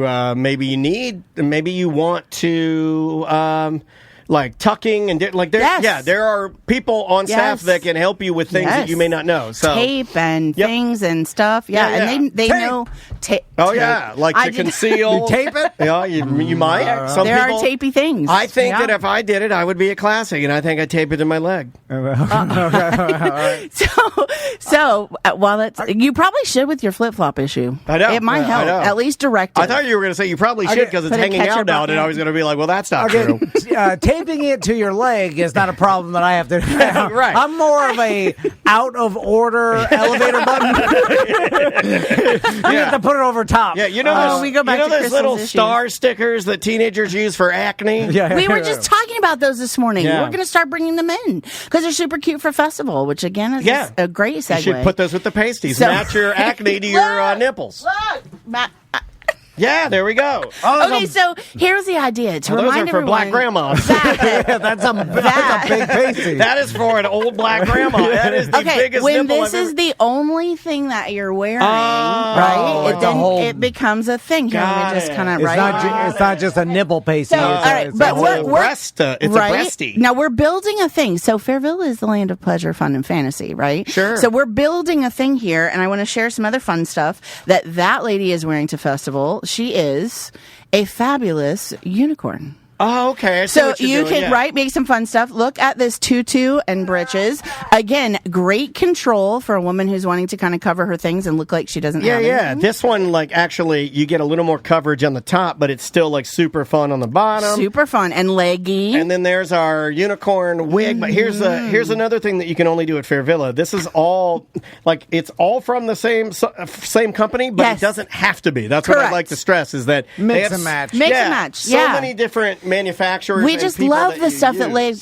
that they came out with for festival this year. It was really fun. So we're going to brag about it a little bit. Dr. Robotnik. So again, now the unicorn, we have to kick her up a little, right? So she may or may not have That's Dr. Robotnik. Pegasus wings. Let right? me wear these. Can I wear these? Sure. Oh, Pegasus wings. I gotta, you know what? I have It's to in tell the you something. package. It's in I the might, package. for everyone who can see this, I might actually be carrying this at a chamber function with a black dress as a clutch. I'm not going to say that I'm Was it above doubles it. as a purse? And the storage, That's cute. ladies, let me tell you, the storage is Oh, a built-in cute. look, and there's a little shoulder strap on here so that you can be hands-free wherever you go. You know, for our theme park people and the people that get really excited about going to certain nights and theme nights, your costumes are available year-round at Fairville. A lot of people don't know that. These are really well packaged. I can't get them out when I was going to wear these. That's These what are awesome. she said. Those are so And we have matching. Did you know we carried roller skates? I did, but you know why? Full roller skates? You want to know why I know? Aren't these Sanford. cute? The Sanford Yes, location. the I boutique. think they started there. Yeah. And I popped in there to get the games for the Air T&D. And they had this amazing wall display of these crazy-ass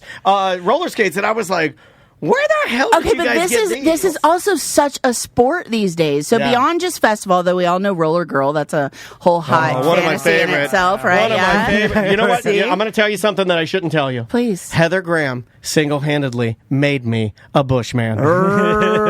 I could see that. I could totally see it was that movie, dude. It was 100% that movie. She deserves that When moment. she came out with the long socks on. I So know. we could relive that moment, right? Oh, these are I love chunky those. boys. These are big boys, dude. So for the roller You could skating kill is somebody with these. Well, that's a well-made, actual, nice that's roller a real. skate. Yeah, it's not an novelty. accessory. It's Yeah, super cushiony There's inside. ankle support. Yep. yeah. The, I mean, there's a leather roller skate Yeah, you with could bearings and Yeah, real wheels. you can actually use that by the riverfront on Lake Monroe. That's what I do.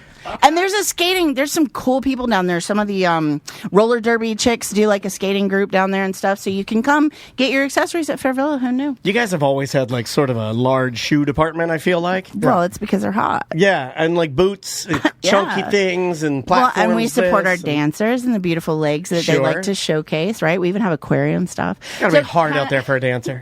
Right, it is. It's It's hard out there now. So as we're talking about building fantasy, I have a question for you guys. Okay, Yes. question. This is like the thing. So we have costumes that have come in. There are great movies out right now. One of them, Scooby-Doo. We have a revisit. But Daphne or Velma? Well, okay. I feel like it's the Ginger Marianne of our day. It used to be where Which Velma... one's the BBW again? That's the one I like. Velma. Oh, yeah. Short and thick, short and thick. But unfortunately... I see that. yeah, but it's not unfortunately. It's like that character morphed. So, like, I would be with you. I liked Velma, but Velma's now gay. Traditionally, now Velma is shorter and BBW, but gay. She's like Okay. a I lesbian. That feel doesn't like, stop me. I feel like she's inclusive. Okay, you think she's I like both? feel like Velma does what All she right. wants. You Well, know, that's possible. Daphne kind of goes a little more with the norm, although we do have a very sexy She's very Daphne. fluid, right? maybe. She's very fun. And again, some super accessories. You don't have to wait for Halloween to make your woman a redhead. See, in my fantasy, Velma likes dudes too. Yeah. See, And cartoon dogs. I feel like Velma is well-rounded. Hey, you like what you like. I'm looking at it. It was You know what? You don't choose love; it chooses you. And this guy likes cartoon dog porn. Hey, listen, no, I'm just saying that the artist drew it. So that's in the back room. Yeah. That's in the back It room. was on the Here's what I video. would say. It's not, I'm just looking it's at the not, art. It's not less sexy because it's a dog. I'm just saying It's that cartoon. we have That's something fine. for everyone on all three floors, and I feel like your fantasy can be met in the back room. I don't know if you want to know his fantasy. Just, listen, we've been here for you for years. 53, as a matter of fact. That's crazy, man. Isn't that awesome? 53 years Fair Villa, dude. It's such an honor. I got to make a note, Melissa. Don't use that further. That one stays hidden. Yeah. That one's ours.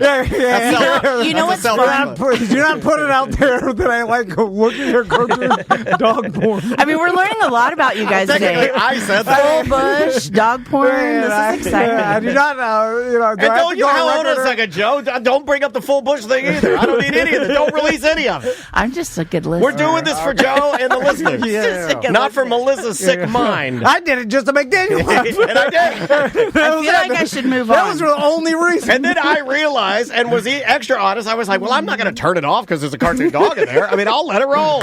You know what's really cool, actually, is that the Halloween party is giving homage to the original theater.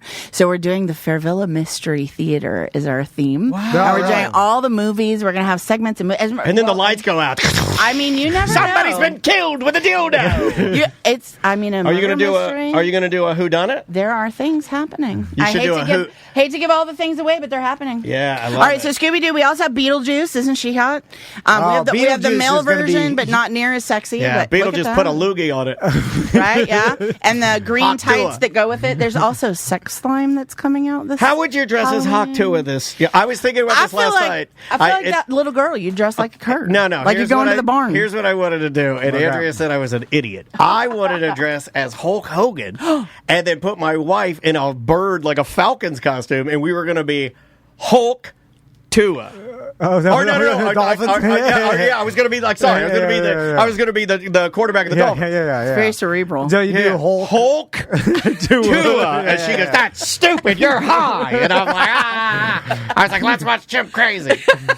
So Beetlejuice is going to be obviously super popular because of the new movie. Yeah. But I think you're going to get a lot of like where the dude's Beetlejuice and the girl is like Lydia. Or I don't think you're going to get a lot of Jenna Ortiz. Is that her name? Yeah, Ortiz. Yeah, is that her name?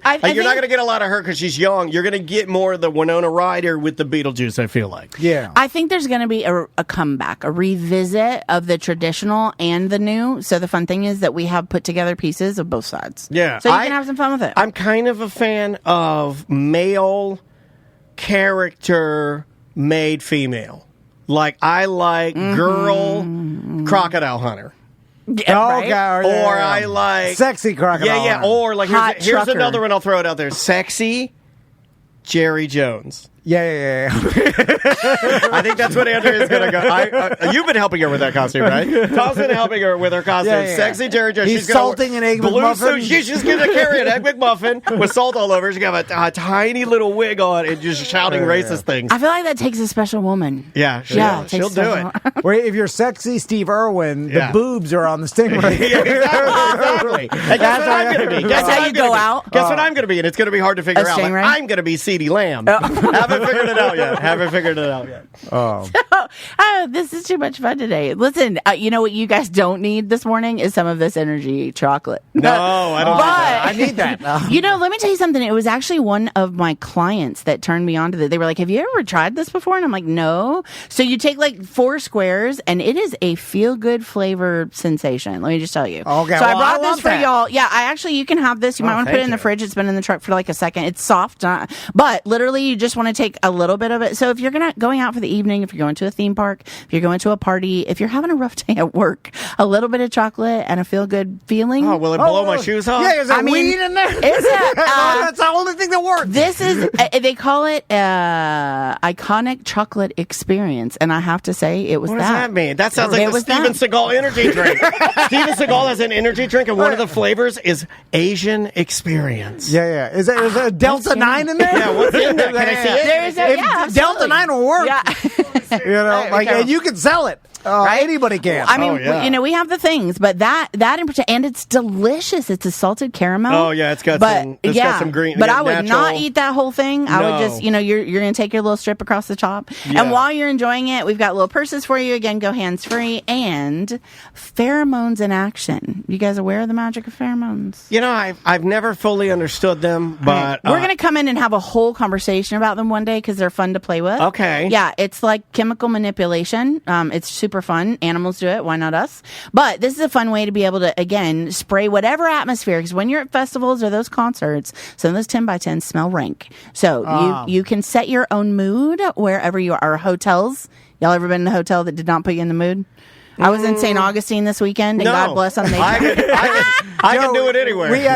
Me and Daniel have. I don't know if this is all guy power thing. Through Paul, or maybe it's unique to me and Daniel. I doubt it. Maybe it's because the girl set the mood before you got there, which is exactly what I did. No, they this never weekend. set the mood. I don't There's need no any mood. I'm just like, hold still. I'm ready whenever. Like it doesn't matter what. Let me explain your marital problems. We don't have enough time. Like the worst thing could happen with the to lack me. of mood. Like I could go from crying to boner fast. Yeah, me too. Yeah. I was actually thinking one time that if I were in mid, whatever, and one of these sprinklers came out and started wetting me, I'd be like, that's something. It'd be like a nothing to me. Something. I'd be like cooling me off. Well, for her benefit, this might be spectacular. So anyway, just some fun little things again that you guys may have not thought about. And these are for men and women, right? Pheromones are spectacular. Yeah, they're all over the board. They're unisex, right? Yep. But I'll tell you something that I do is I actually wear mine before meetings, negotiations, contract signings. That's what you need. I've been bathing in them. I'm buying a house right now, so I'm bathing in them. You needed that. Right. You could have used that earlier today. Put a little under your ears and walk in there and seal the bagels. Speaking of bagels, I brought some fun things for you guys because I understand that there are some working hashtags at bay here, and one of them could be that there was a misspelling. Right? So I wanted to bring you some things to support the Kegel muscles. Don't mention that, Joe. Don't draw attention to it, Joe. I said I did it on purpose. It's a client. It was on purpose. A genius marketing technique. And I am here to support your marketing techniques. Okay. Right? So Fairvilla is partnering in this very exciting thing that we have going on, the bagel push of all things. Yeah. And so we wanted to bring you some fun and maybe even playful ways to be able to enjoy supporting those Kegel muscles as we continue. So we have good, better, best, but I'm loving these because it's a set of weights that are actually, they look like cherries. Well, those are like what are those things called? They're like what are they? They are. Look at this. And each one of them are weighted differently. Oh my God! It's a plumb bob. My God! Look at this. It's kettlebells for your P word. They're Kegel cherries. Look at this. This is it. Look at this. Look at this. I'll give it to my wife and she can make her pee. Joe Rogan. Oh my God! My wife's pee is taking ivermectin. Oh no! Actually, speaking of which, they're oh my God! My wife's pee is talking to Jordan Peterson. Oh no! It's taking an ice bath. Oh my God! So women will be excited because these are a spectacular. Oh, my wife's pee's comedy special is horrible. Oh, it's so bad. Burn the boat. They're adorable and approachable and a great way to deal with some things like incontinence or post-childbirth or pelvic flooring. Oh, my mom's dog needs these. Listen, the chat room just said bagel kegel. Don't put that. You're gonna ruin the deal. Chat room, shut up. Actually, we just want you to know that we're going to support the whole thing, and we're super excited to be able to purchase our employees breakfast as well because we love all the things that you guys do, and we'll support it all day. So thank you so much for having us. We just wanted to play with some stuff. That's fun. With you that's today. super fun, man. Right? I didn't know that that's a real thing, but I guess like any other muscle, I'm going to keep this clinical. I guess you can strengthen if you exercise, you exercise, right? It's not just a real thing. It's something super important that doesn't get talked about enough. Yeah. We actually work with medical and med spas a lot to provide support items because when people go in and have some of these procedures, which are men and women do them, we have some of the things that they can use to support that. They've invested a lot of money, and we want it to stick. Well, that's kind of what I was getting to earlier. Not to get serious in a silly. This is a super silly segment, but Deborah was really big on always telling us that when we got there. That's why I always try to throw in the educational part about if maybe you had something removed and you're going to Fairvilla to get a fake bust, or anything else on your body that you may have had a surgery, or maybe your bladder control isn't where they. That's not something that they haven't heard before. They have heard that before. And every story, we are here to help you be exactly what it is that you want to be. Yeah, and a lot of people aren't comfortable with themselves, so come in and let us help you get there. Well, it can be really intimidating when you've had something happen or you don't feel as confident as you should be. Yeah. And I'm just telling you that the staff at Fairville is always very kind about all of that. They're also incredibly educated. They go through a rigorous training program. Yeah. It's extremely hands-on, and they know more about some of this stuff than anything that you've probably ever learned. So, big shout out to the team on the floor. Yeah, they are very good. And also, all the products are vetted, and that's important in a day and age where you're just going online and looking. It's like Fairville has vetted and some of Fairville's partnerships are 30 years old. They have to be because, as Joe said, 53 years in the business. Yes. Some of these connections 40 years old, man. We also love the small business. We are bringing in some spectacular stuff right now, but it's because our purchasers, as you said, vetted. I love that you brought that up. You're not going to get. We have the best of the best, always available on all 3 floors. They've worked really hard to get you there, and we love to support local people that are making great products. So you're going to see so much fun stuff coming in. Like the hats, like the leather masks that were made at Key West, like the roller skates that are as good quality as any that you buy at any roller skate store. Tea and bath bombs. By the way, all kinds of fun stuff. If I was Bill, I'll be like, roller skates a step too far. Now we got a whole back. All the sizes of roller skates is too far.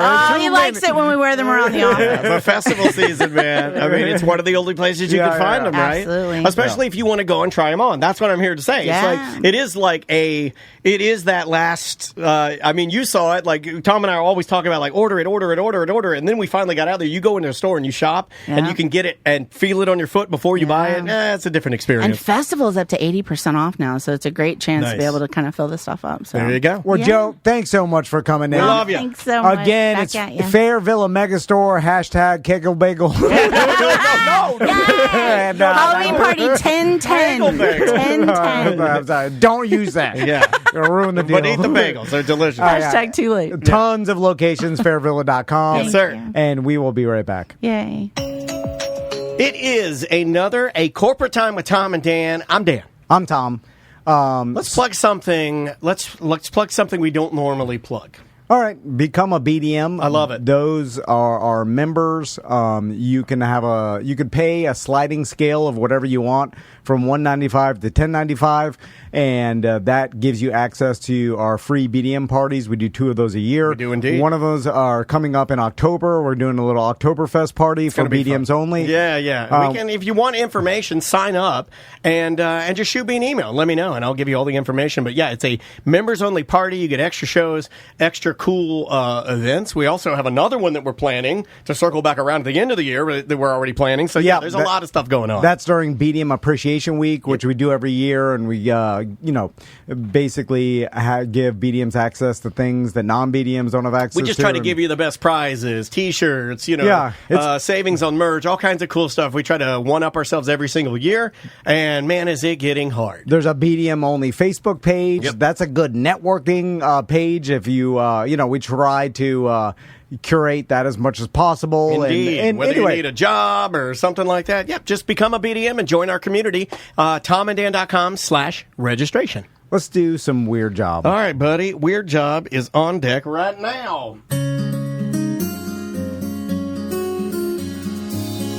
Tom wanted to do a bit. He called it Weird Job Wednesday.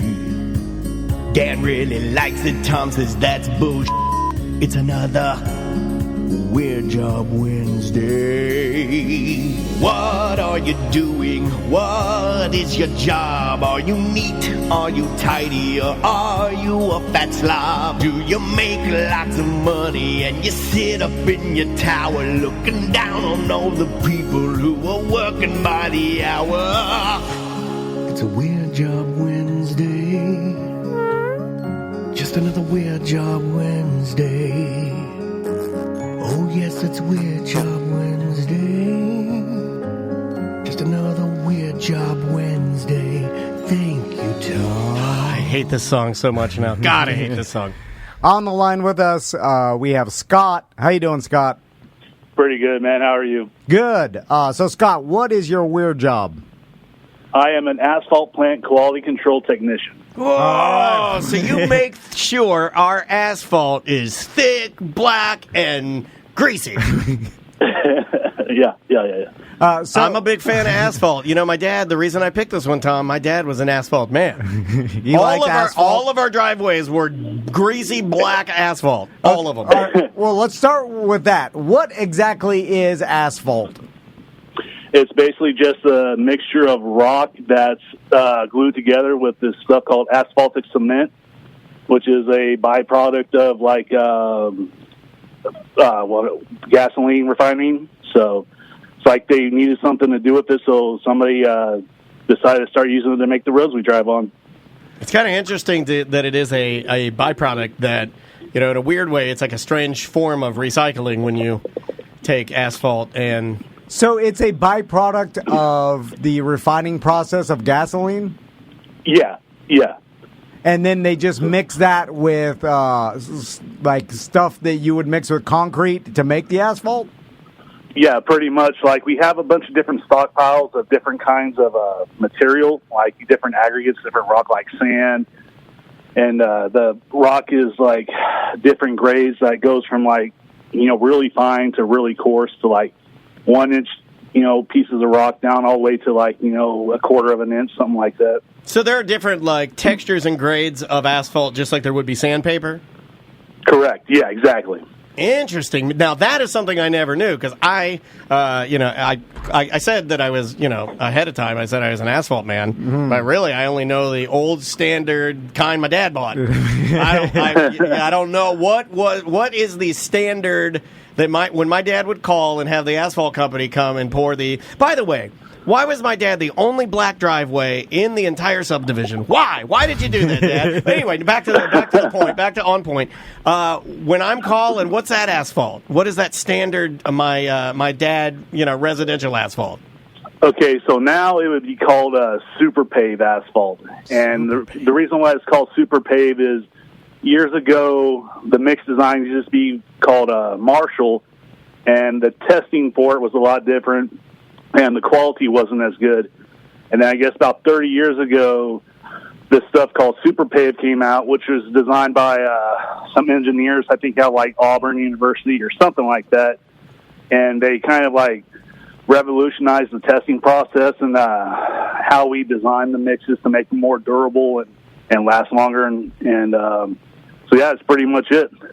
I mean, like, my dad was convinced, and this is cool because I can ask you these questions. My dad was convinced, and he would always tell me that everybody's concrete driveways would fall apart and they would split in Florida. And my dad was convinced, he was like, the asphalt's more malleable. I don't even think he can say that word. It doesn't crack. And he's like, the trees will grow under it, and it'll just move with the trees. And it's cheaper. There is some truth to that because, like, with the ground in Florida being kind of like unstable, moving a lot. Yeah. Whenever the concrete moves, it cracks, and like you said, you know, you get a tree root under there, it'll crack it up, and it's a lot more difficult to replace.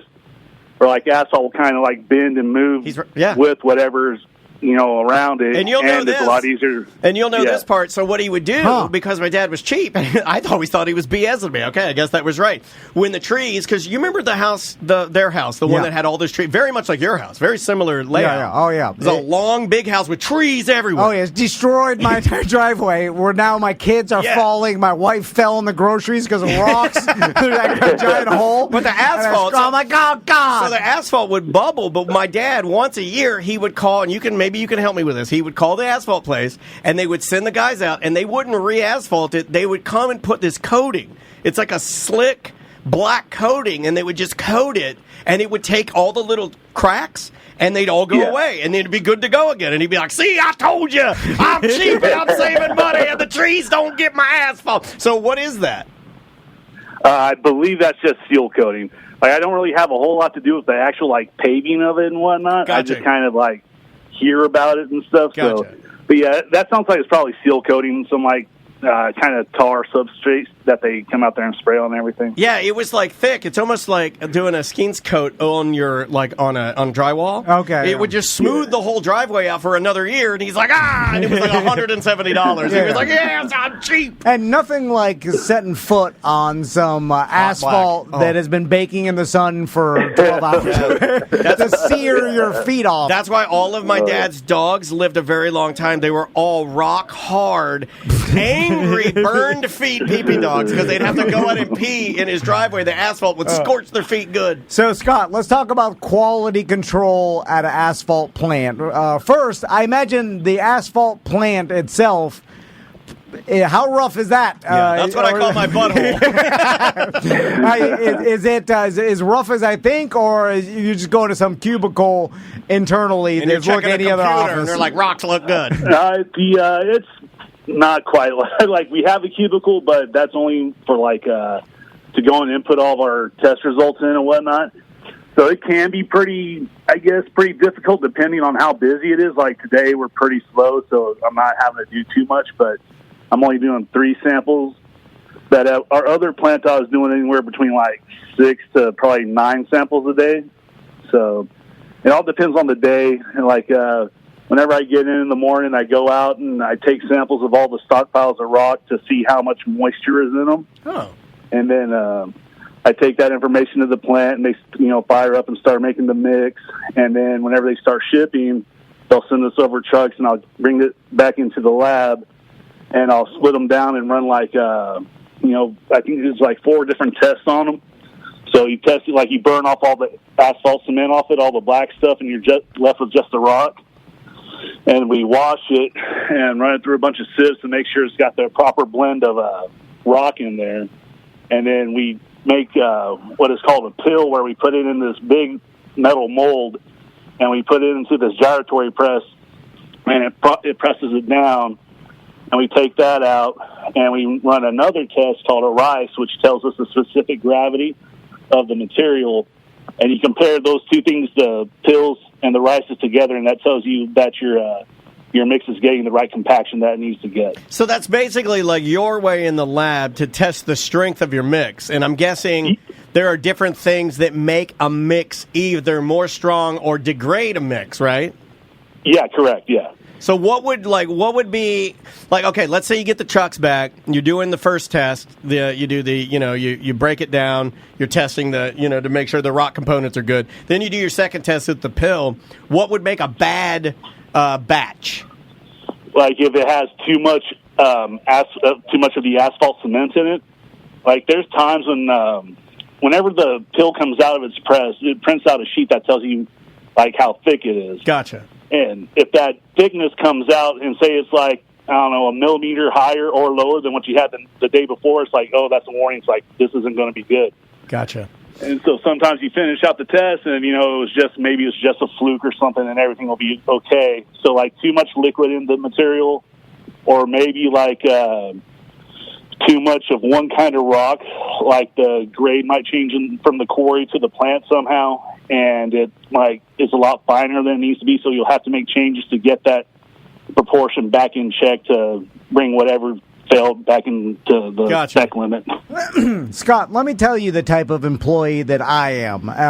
So this, let's say I did your job, and I'm the asphalt quality control guy. Man, get in here! And then they teach me how to do it. It's a super complicated test. I'm burning the rocks, seeing all this.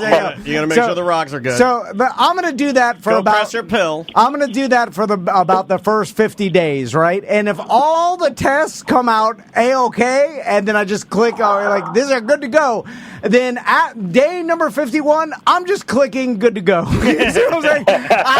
I'm gonna. Scott's laughing because he knows that's what he does too. That's what everybody does. But I'm not going to go through the pain in the ass. If it's 50 days in a row and everything's fine and the equipment they're mixing it fine, and then I'm just there as a redundancy system to make sure because they would trace that back to you, right? If they poured a bad batch and then the roads started deteriorating rapidly, like the roads in Baldwin Park, would you get in trouble for that? We could. That's as long as we could get in trouble for it, and that's why we keep all of our records for I want to say 7 years or something like that. Damn. So if something like that does happen, we can be like, no, look, this is the span that we laid it in. Everything was good. And, kind of you got to go out there and see what happened. And you can kind of tell that sometimes it might have been something that the roadway did, or maybe like a truck driver sprayed diesel in his bed on his way out there so it wouldn't stick. And that got into the mix, and that'll cause the mix to break down sometimes. Gotcha. Yeah, there's all kinds of different things that can go into making it, fall apart sooner than it's supposed to. Yeah, but let's just say, if they come to me after, I've spent 2 years not doing my job, just clicking OK, and then they come to me and they're like, hey, Van, we've had some problem with this batch back in August. What did you do? I got diarrhea. Did you run out? No. I'm just like, I don't know. I tested it, did everything. Oh, so you just lied. I've done all the tests. And they're like, that's weird. And then a lot of weird. Show us the test. Show us the data for the test. No, it's in there. I just put it in there. You said it's not in there. Yeah. You said you were just going to hit OK. I mean, there is kind of ways that they can tell if you're fudging the numbers or not. Because, sometimes, if you're... I want to say that, if something like that were to happen, then they would do, probably hire somebody outside the company to come out and... That's what Mr. Beast did. Mr. Beast is getting an independent study. Yeah, but then all I get is a slap on the wrist, and then I go back to doing the test until the coach... days. No, you do another 50. That's what we did with Clear Channel. That's what we did with cursing on the podcast. And then the coast is clear. I don't want to work for a corporation, and the coast is clear. I go back to my old ways. Yeah. I get 2 more years of slacking off. Then we get to day 51 again, and it's smooth sailing. I really wish it was that simple, but once you're on their radar, man, it's kind of hard to get off of it. So once you're a troublemaker, there's some horror stories. I've heard some horror stories about people this one dude was doing what you're saying, he was just filling in all the tests, punching the boxes and whatnot, and then they came in to do a verification on some of the tests, and he knew they were bad, so he killed himself. This dude just panicked and set the shed that had all the samples on fire. Oh, that's what I would do. Yeah, you got to destroy the place. You got to tear the place apart. I always. Oh my God, Scott! I have been ending every scenario over the last 2 weeks with Tom. Have I not? Where it's well, what do we do? And I'm like, we have to tear the place apart. We have to tear the place apart. That's me and Daniel's first instinct with everything. This building is being sold. This building's being sold. Yes. Throw it all in the river. Start over. Scott, our studio is being sold, and there's a possibility we may have to relocate. And the people were in here yesterday, and I texted Tom. I saw them. They were going to buy it. And I saw the guy that might buy it, and he's my height. And I told Tom, I got my pocket knife on me. I go, I'll tear this place apart. I go, what do I do? Do I tear this place? I'll tear the ceiling down. I'll rip all the lights down. I'll start smashing the computers. You said he was in a tuxedo. He was in a tuxedo. He's a Monopoly man. He was a little Monopoly man. And he came in, and I didn't really meet him because you don't do that, but I waved to him, and he was looking around. I was like, yes. I see penises everywhere. Yes. Now, Scott, going back to the guy who was fudging the numbers, I like that guy. Now, sometimes in certain industries, there's actually repercussions that you have to, if you are fudging the numbers and then put someone's life in danger, you go to jail like an Italian sea captain. Every Italian sea captain goes to jail. Yeah. It becomes criminal. You don't want to get into that. Did you hear that? Was that an alarm? Was that an alarm? Is there anything like that? Oh, yeah, you can get federally prosecuted because basically you're stealing from the federal government. So, it's a federal crime. I think we're doing that. And I've never heard of anybody going to jail over it, but it is a possibility. So I guess it depends on how much you do and what. What are you in for? Asphalt. I was fudging the numbers on the asphalt. What I heard is that you're fine. They put that in there to scare people, but you could. Now, Scott, here's an interesting question. So let's say you've poured the asphalt, the mix is bad. Is that a waste? Because I'm kind of drawing a parallel between breweries, right? If our friends at Hourglass make a batch of beer and then it sucks, they have to pour it in the drain. Are you able to get anything out of that asphalt? Can it be repurposed in any way, or is that a loss? Well, basically, they'll tear it up and they'll bring it back to the asphalt or to the plant and put it on our waste pile. And we'll have a crusher come out and they crush up all the old asphalt that we tore up to put the new stuff down, and it just gets reused eventually down the line. That's kind of cool. But we're not getting as much money for it as we would if it was able to stay. If it got ripped in place, it's going to cost us more than what we would have gotten. Here's a question for you, Scott. How much asphalt does it take to pave a mile of road? Or, like, what are we talking here? You're doing a tongue twister. No, like, I really don't know how much asphalt we use on our road systems. And is it hazardous? Because it smells like ass. Yeah, I'm sure probably about at least 4,000 tons. Okay, 4,000 tons? Smokes. How much tons of asphalt does your company produce a year? I want to say last year we did, one of our plants, our busiest one did like 500,000, I think. God bless. Yeah, 500,000 tons of asphalt is crazy. Is it toxic at all? Yeah. Is it at all toxic? Because it's the more pungent of your hard materials.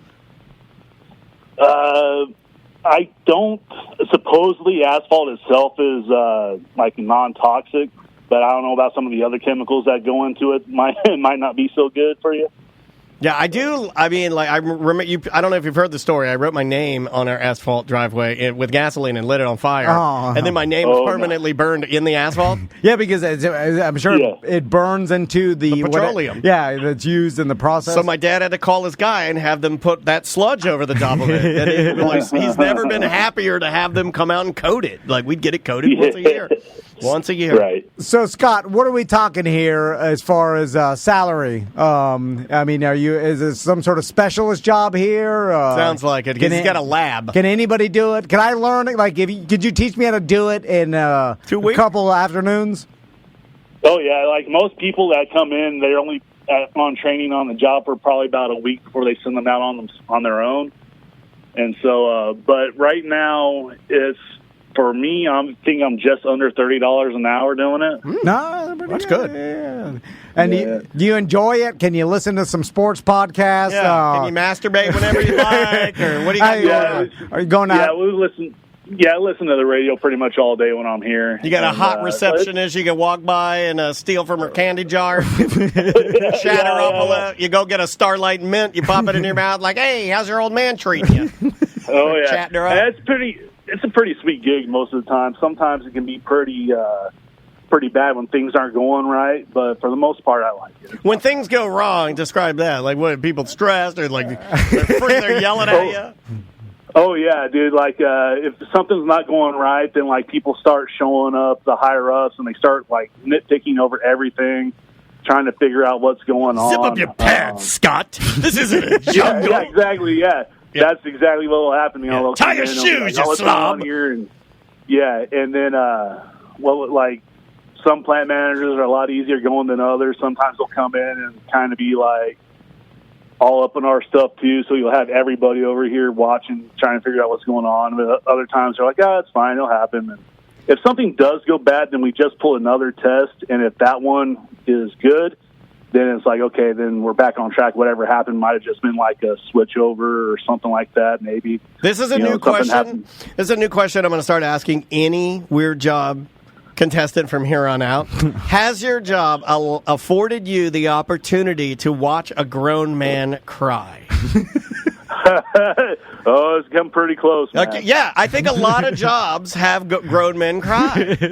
What are they crying about? I don't know. I'm sure there's a bunch of real men. When the S is hitting the fan, they got to read it like... Oh, man. If you go over there and say you were working on a DOT job, and the DOT, the mix has to be a certain temperature, and if it's like 30 degrees away from that, either hotter or colder, then it has to be tossed. And the first, like, FDOT job I ever did, I had to go upstairs and tell the plant operator that it needed to be thrown away. And the plant manager was right there. He was like, why does it got to be thrown away? And I was like, because it's too hot. He's like, what do you mean it's too hot? And I gave him the whole spiel, and he's like, I'll kick your ass. Well, that's the next one. yeah. And they ended up making like 3 loads too hot, and they all had to be thrown away. So I would just say, just put it in there. Just bury it in there. Here, this is Tom. Tom goes up there. I'll be dead before they find out. Sir, these loads are too hot. We have to throw them out. And then the guy goes, why we got to throw them out? And then Tom says, we don't have to throw them. We'll use them anyway. Yeah, is that how it would go? These could be people's lives at stake, dude. You can't say that. You could be saving a mom and a baby on a highway. Scott, I like to imagine the owner of these type companies are like rich Florida men that are just stinking rich. Like he got in the asphalt, his grandpa got in the asphalt and paid Florida. Yeah. And now, his grandpa was in it for asphalt. He's in it for the cocaine and the partying. Kind of like the Salt Life guy. Remember when the Salt Life guy went crazy? Just so you know, if you have a business in Florida, I think you look like anyone that's Salt Life. And you own like 5 asphalt plants, and you got a cigarette boat that says "Ass Man." It ain't my fault. And then you wander in there every once in a while, and they're like, "Oh, the boss is here," and then everybody has to put on polo that day. And then put your Game Boy away. He's wandering through, like looking at. And then he goes over to the receptionist. He gets a Starlight Mint. He's chatting her up. And then and he's been he has nothing in common with his employees because he's been rich since his whole life. His grandpa started the company. So he's like, "What the hell is going?" He's like, "It stinks in here. It smells like asphalt. We make asphalt, sir." Am I describing? I don't want to get you in trouble, Scott, but that's pretty close, right? Oh, yeah, I'd say that's pretty accurate. He became Canadian all of a sudden. He's like, "Oh, yeah." He just has his voice. "Oh, yeah, just me, Canadian Bill here, not Scott. No Scott here, eh?" Well, Scott, thanks so much for you were awesome, dude. Doing a weird job with us. We appreciate it. Hey, no problem, man. Hey, thanks for listening, man. We appreciate it. All right, take care.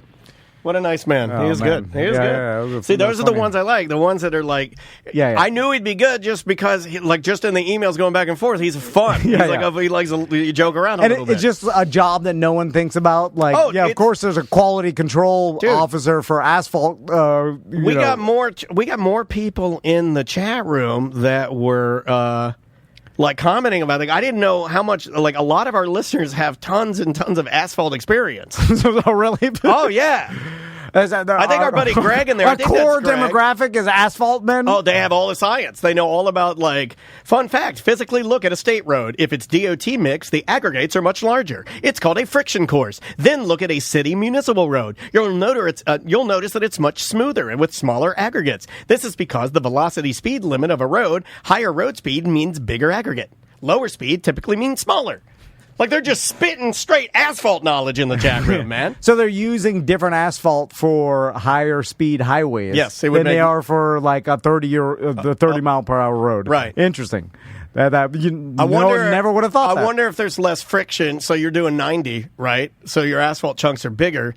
Is that less friction from the tires on the road naturally because you're not in contact with it as long? And when you're going slower, you have heavy vehicle turning, right? And slow turning, you're tearing the asphalt up? Yes. Does that have something to do with it? The start and stop, more stress than just 70 or something. Right. It makes more sense. It does. You're putting more stress on the stop sign than you are on the turnpike. Sure. I never would have thought of it. Or like going slow right here. Like, you do more damage to the asphalt out here just parallel parking than you ever would just driving over it at 90. It would be like you're literally just floating over it. Interesting. All right. It is interesting. Let's take a quick break. We'll be right back with more Corporate Time.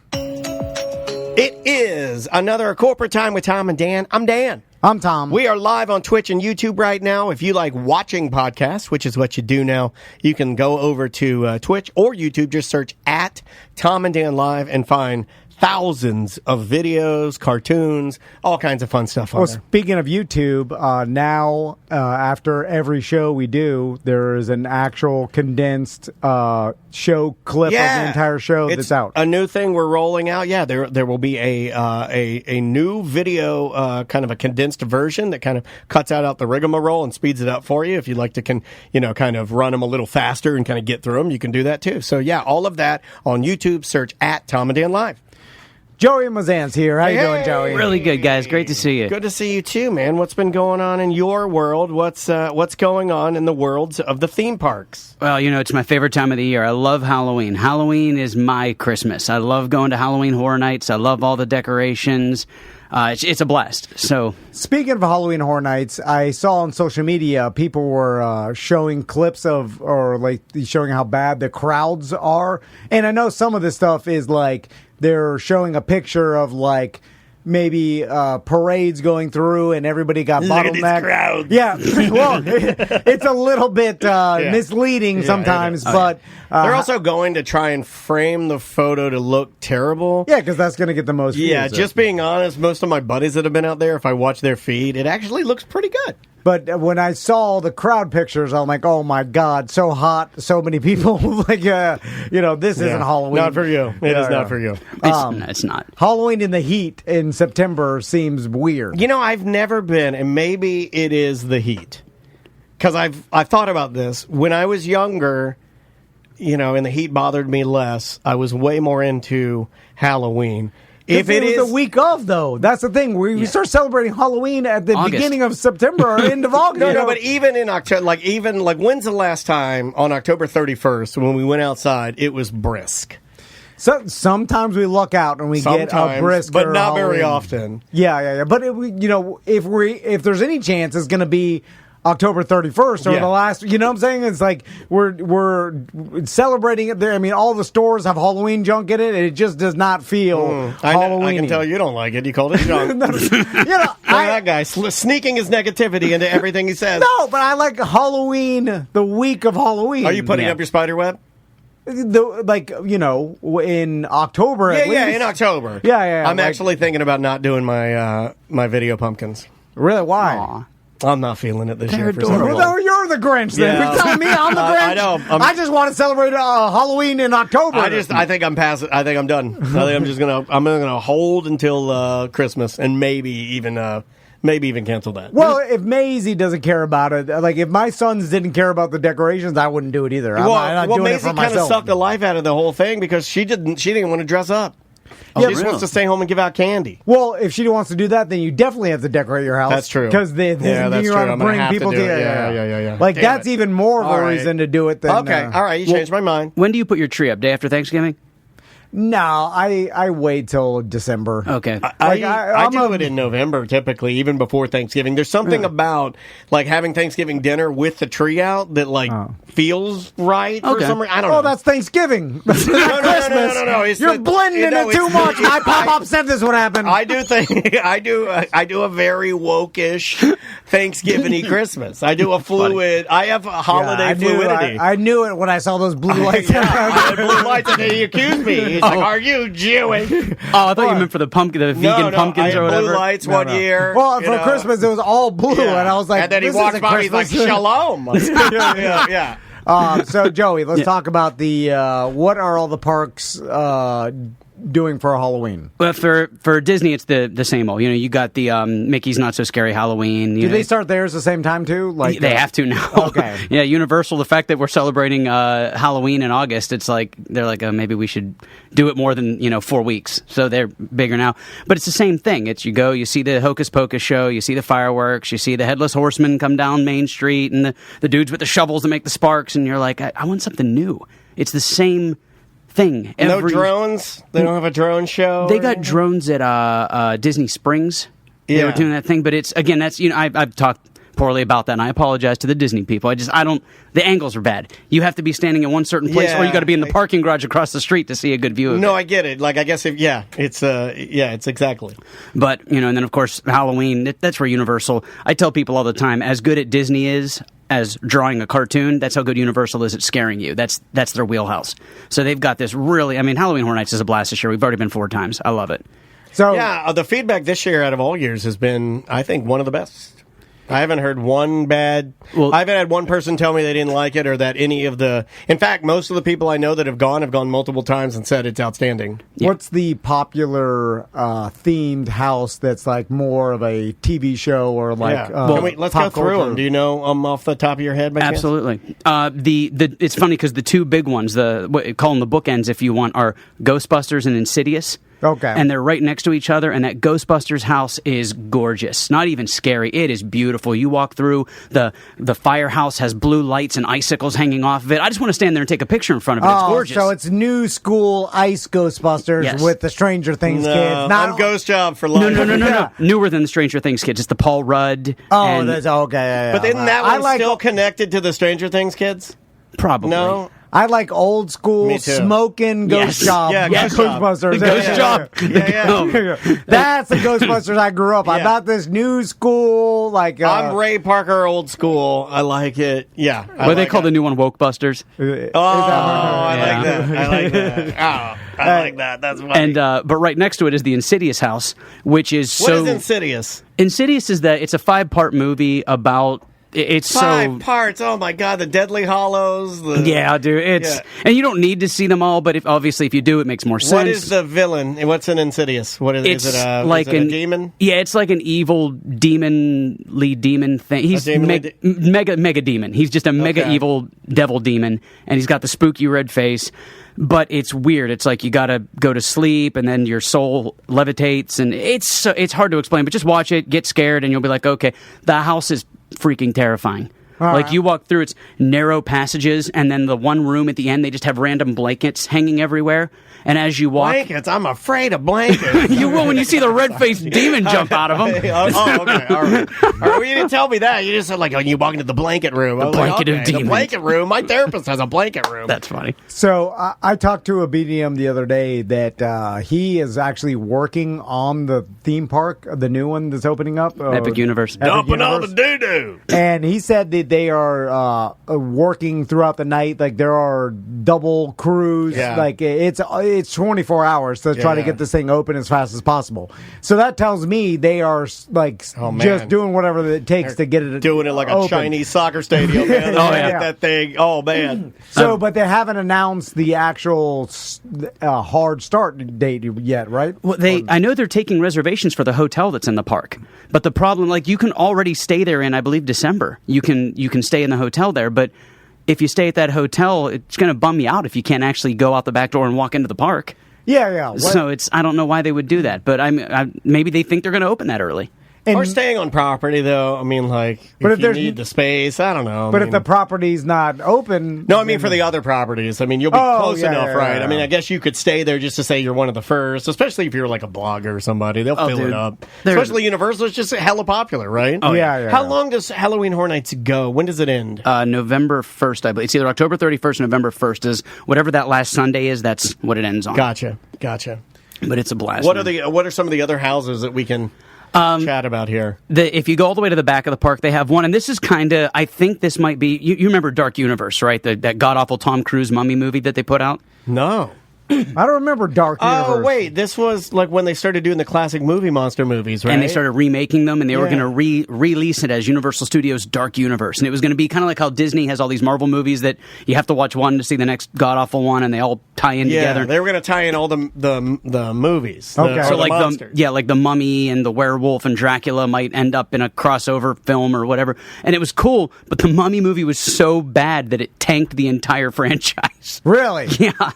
The Mummy is the worst of all the scary icons. You know what I'm saying? Just walking toilet paper. Yeah. It's never been scary to me, even as a kid. You don't have much to work with.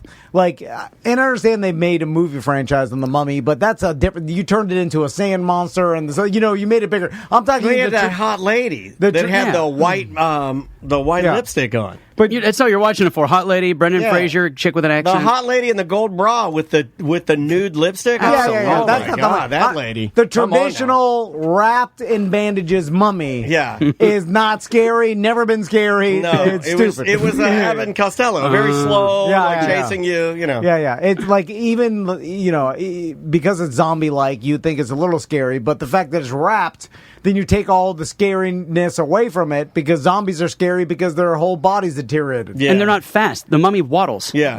How scared can you be? The Mummy and Frankenstein were never scary to me because I was always pretty quick. Now they'd be a little scary to me. I'm slower. But Frankenstein always had the super strength. The super strength and the grotesque, weird creation that was scary and huge. He had some stitches in his head. Yeah. Oh, before the nerds tease us, Frankenstein's monster is who we're referring to. You know how they are. Say Frankenstein. I'm going to allow that. They know what they're You know why I'm going to allow that? Because you're an American True Blood. And then, of course, Wolfman and... Wolfman Jack, though, not scary. That's funny. Fat DJ. That's funny. What's that, Wolfman Jack? So they took those monsters, and there's a cool house that is it's like Van Helsing's granddaughter and Dracula's niece and the Wolfman's third cousin, and they're all in the house together. And it's not that one, not monstrous. That's the Hispanic villains. It's keep going. There it is. Boom. Eternal Bloodlines. Okay, it's Universal Orlando Halloween Horror Nights Eternal Bloodlines. All right, I like that. Younger versions of classic monsters. And that's a great idea. They're all hot too. Oh, okay. The artwork. Yeah. I like them when they make them sexy. Yep. Disney did this with what Descendants is that right? Isn't that all like their villains with their kids? Yeah. Yeah. This is a great idea. But what I want to know is one of the kids, Ursula, is like her mom. I'm like, who threw it to Ursula? Oh, I would definitely do it. Yeah. No, the bigger girls. Oh, the bigger girls will ride it off. Are you crazy? Yeah. Oh my God, you've never been with a bigger girl? Oh my God, Joey, come on. I'd butt frick.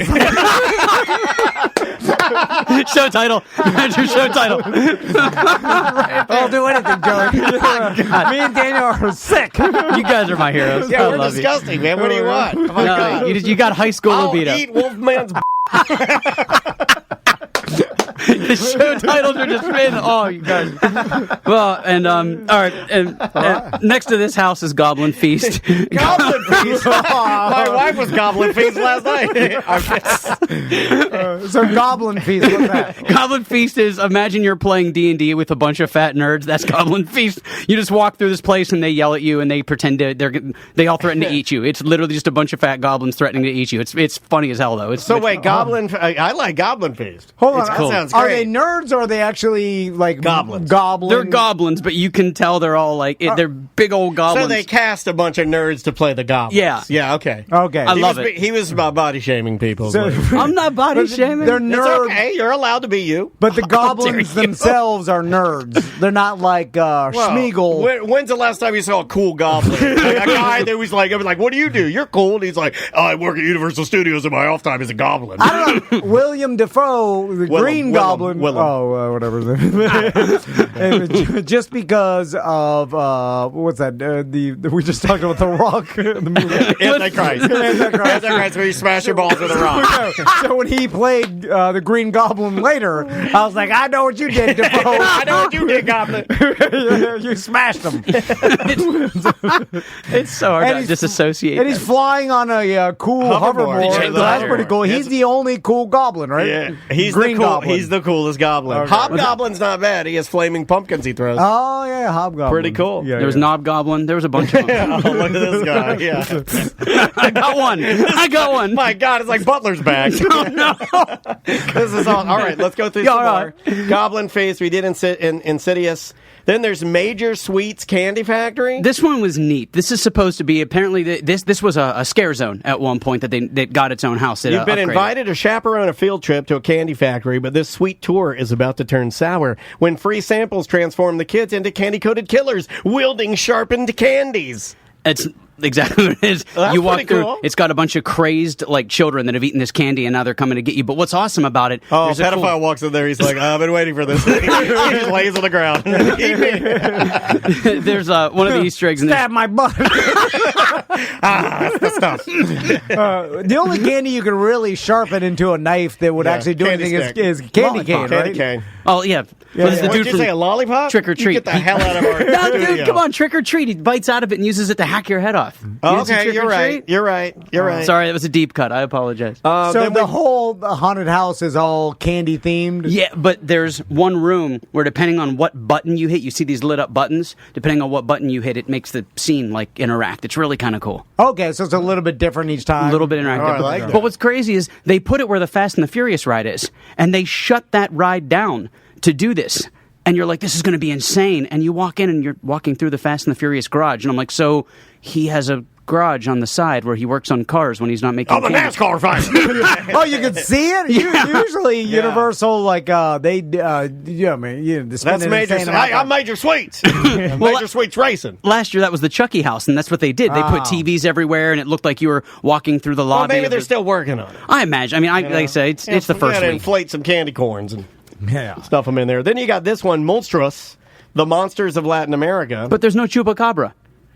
That's the only one I know. yeah, hold on. There's no chupacabra? There's no chupacabra. What are those things called? Cryptics? Yeah, nice. Yeah, cryptics. Is that what this is supposed to be? But like when you walk through, like it's sectioned. La Muerto is your guide. You'll be asking for mercy from these 3 terrifying monsters: the blood-sucking Tehuelpuchi, the owl-faced La Luzia, and the bone-ripping El Sibion. The Sibion, I've seen those I'm familiar videos with the El Sibion. I know those videos. I've never even heard of those, but everybody's heard of chupacabra. Right. Yeah, well, they couldn't go with that one too easy. I bet you that's why. Yeah, but there's multiple. Just throw in chupacabra. Everybody's like, oh, I know chupacabra. Maybe he's in there. It's a blood-sucking goat. It's like Actually, if you go. Hold on. It sucks the blood of goats. Yeah, you're right. It's a goat sucker. It's a goat sucker, but it's like a vampire dog. Is it a dog? It's a vampire dog. Oh, what is? It's a vampire wolf dog that sucks the goat blood. Okay, so it's like it looks like a wolf or a dog. Well, some say it looks like a leprechaun. Say, yeah. Y'all want to see the leprechaun? Say, yeah. Leprechaun baby. Welcome to the leprechaun house. What else we got here? We got deadly exhibits. That one's kind of cool. You're walking through a museum and there's all sorts of ancient artifacts and people jump out and scare the crap out of you. And that's over by the Simpsons house. Triplets of Terror looks good. That looks like a Rob Zombie style kind of a thing. But what they did, you nailed it. That's exactly what it is. But what the problem with this one is the walkways are so narrow that I'm an edgy person. Careful, EJ. What do you say? Too fat. No, I thought he was in the chat room yelling at me because I got something wrong. I like to warn our listeners because I'm a friend of theirs, so it's like just avoid the triplets of terror. You're walking down this tiny hallway, so you're constantly thinking things are going to jump out at you, and then nothing jumps out at you. It's like, why was I paranoid? But that's scary, though. Maybe that's how they got you, right? And a lot of that has to do with the timing. We did Eternal Bloodlines. Slaughter Cinema 2. What's that one? That is so cool. Old school B-roll movies. And every room, I understand what people are saying is they wish that they I just got a porn virus on my computer. Shut the whole thing down. My God. They wish that the rooms were a little bit longer. Each section of a room is a different movie. The one room is called Zombie Strippers. And it's like these girls that are zombies, and they're on the stage, and the poles are up there, and that's a scream. That's a good one. Oh, that's a fair. Now this is my kind. I'm kind of surprised. I know Universal's a little they're edgy, but I'm surprised they even live zombie strippers. Yeah. Like the stripper, that's pretty edgy for Universal. You should have seen those man babies they had. They were pooping their diapers that one year. Oh my gosh, the big head man babies. Yeah, that was awesome. That was talk about edgy. It smelled like straight baby crap in there, and these guys had poop in their diapers. That's funny. Yeah, it was awesome. But they're not dancing, right? They just have the poles. They're dancing. Yeah, but they're not like stripping. They're not stripping. They're just dancing. They're like go-go dancers, which is completely fine. Oh, okay, all right, yeah. But they don't, part. I'm tucking it. Yeah, they're not like bouncing on it or anything. But favorite part is still, it's not even in the park, is when you go into City Walk, which is their version of Disney Springs. The upstairs behind Cowfish, the sushi burger joint, they have a place called the Red Coconut Club that changes seasonally. And because it's Halloween, it is called Revenge of the Dead Coconut Club. The entire upstairs is a VIP lounge that's themed Blumhouse. So you can get your picture with Purge characters. You can get your picture next to the black phone. It's really cool. They have a Megan statue you can take a picture with. And the drinks are phenomenal. The bartenders are cool as hell. I find the Megan robot really hot. Yeah. I'd get with a robot. Is that supposed to be a child? I'm going to say she's 18. I appreciate your friendship. If this guy took one for me. I got you. I think in the robot rules, I don't know. Anything goes. They're going to change. They're rapidly going to change. That's pretty funny. They are. With AI, and they're going to. It'll be minutes before we have AI legislation. So, Joey, let me ask you this. Of course. So, if I'm planning on taking, you going to take your sons? Because one day my sons are too young; they'd be scared by this. They're close. They're getting there. A couple more years. They haven't experienced much adversity in their life, so they're not hardened. No. No. But eventually... But I see why you would want to keep them soft. They're so sweet. They're so sweet. Yeah, it's like, unless the end of the world's coming, no, you don't need it. You don't need it. Yeah, leave them alone. Anyway, so if they do eventually want to go, let's say they're old enough to go, I'm planning a trip to take them out to Halloween Horror Nights. Which day should I go? Great question. And how much time should I plan if I want to hit, let's say... EJ brought his kid, he almost passed out in a quiet EJ, why would you do that? All that Quiet Place is... Ooh. EJ, your son is like, what is he? He's little bitty. Like, I know I'm not going to be able to hit everything, but I want to hit 75. Oh, okay. How much to hit everything? Here's what you're going to do. This is the most important thing, and this is a free one I'm giving to everybody. This is the most important thing you can do. Give Universal the extra $30 and do the Stay and Scream. What it does is it opens the park at 4 p.m. The actual Horror Nights event doesn't start until 6:30. Okay. So at 4 o'clock, you can go into Universal Studios. You can ride a ride if you want. You can go hang out at Finnegan's with all the other degenerates like me. You can have a beer, relax, chill out, and get in the line you want to get in. So what people are doing, 4 o'clock, you go in the park, you go to Finnegan's, you get your black velvet, and you go sit in the line for Insidious or Ghostbusters or Quiet Place, one of the three marquee houses. They opened that up at 5:15. Before, there's still people outside the park waiting to get in. You can do Insidious, Ghostbusters, and Quiet Place before the park even opens.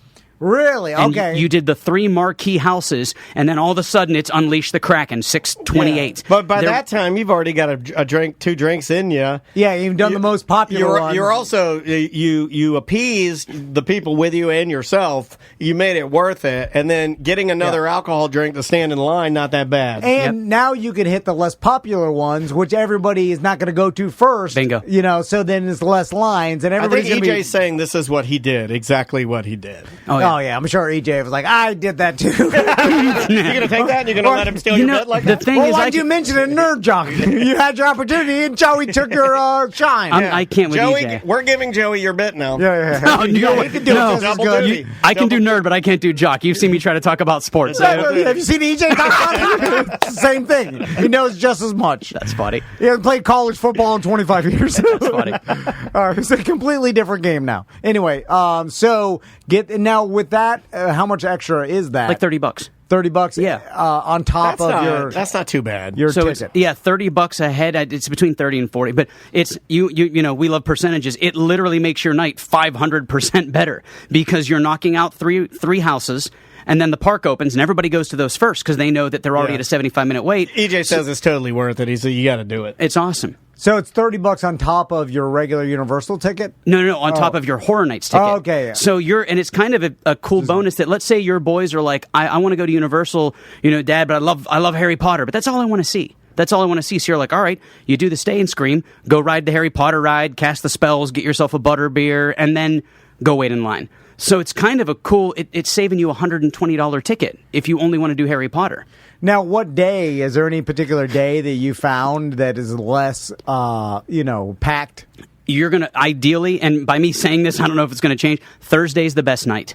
Okay. Thursday's the best night. It closes at midnight, but so what happens is, me and Gemma, every year we get the frequent fear pass. We can go every night but Saturday, because you don't want to go Saturday. Saturdays are miserable.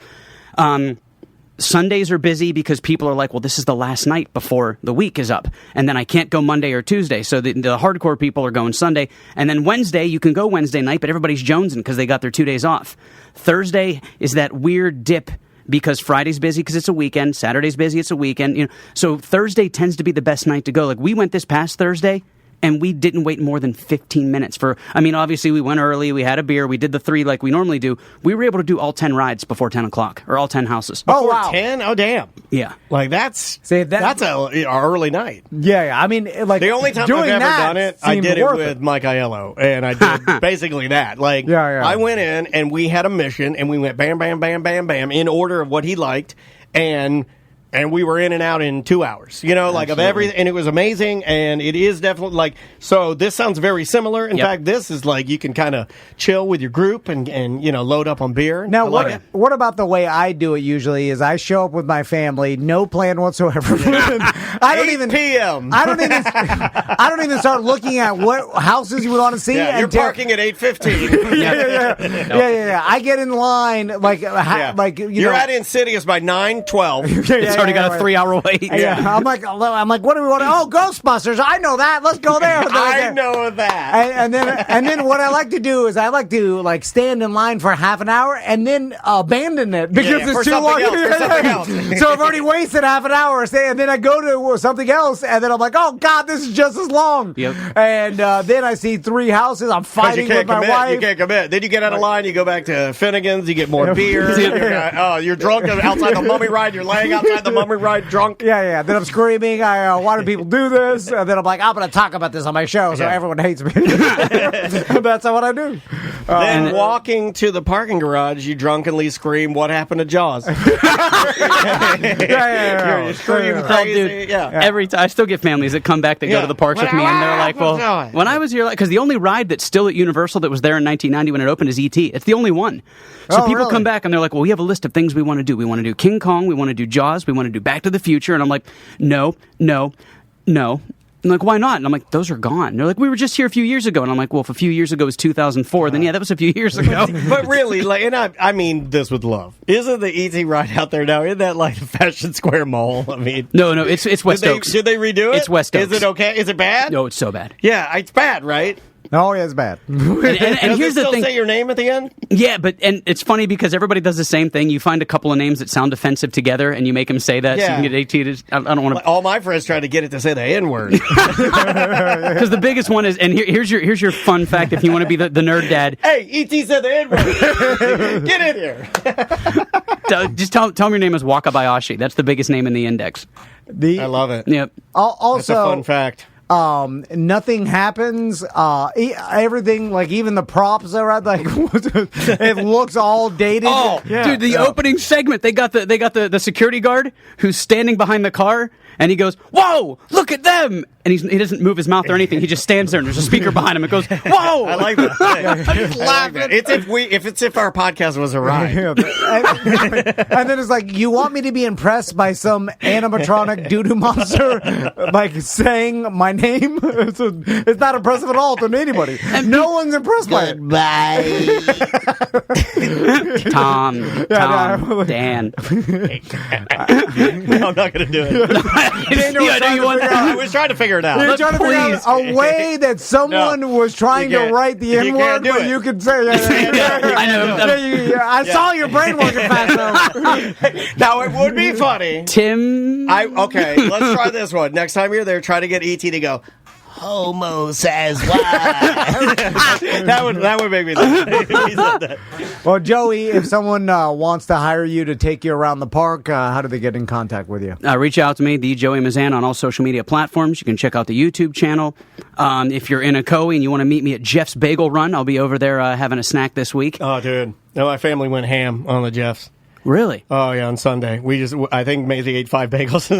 Dude, that Asiago with the jalapeno schmear is the absolute best thing I've ever had for breakfast. Here's something I found out. Hot sauce smear is made with Jason's mom's hot sauce. No way. That's my buddy Herbs. I love that sauce, dude. Urbanski's nuts. I'm going to bring him in here one time so you can say hi to him. Oh, he's a real good friend of mine. We can even tie it into the Jeff's thing. Yeah. Because he used to be Indiana Jones at the Stunt Spectacular. Oh, really? Know that? Oh, he's cool as hell. Wait, the guy that makes one of my wife's favorite hot sauces used to be Indiana Jones? Absolutely. Yeah, dude, Jason Urbanski is one of the nicest guys. I trained him to be a tour guide. He works with me. He's awesome. What are the odds, man? I'm glad I brought that up. Yeah, but absolutely. I'll bring him in. Cool. All right, well, let's take a quick break. We'll be right back with more Corporate Time.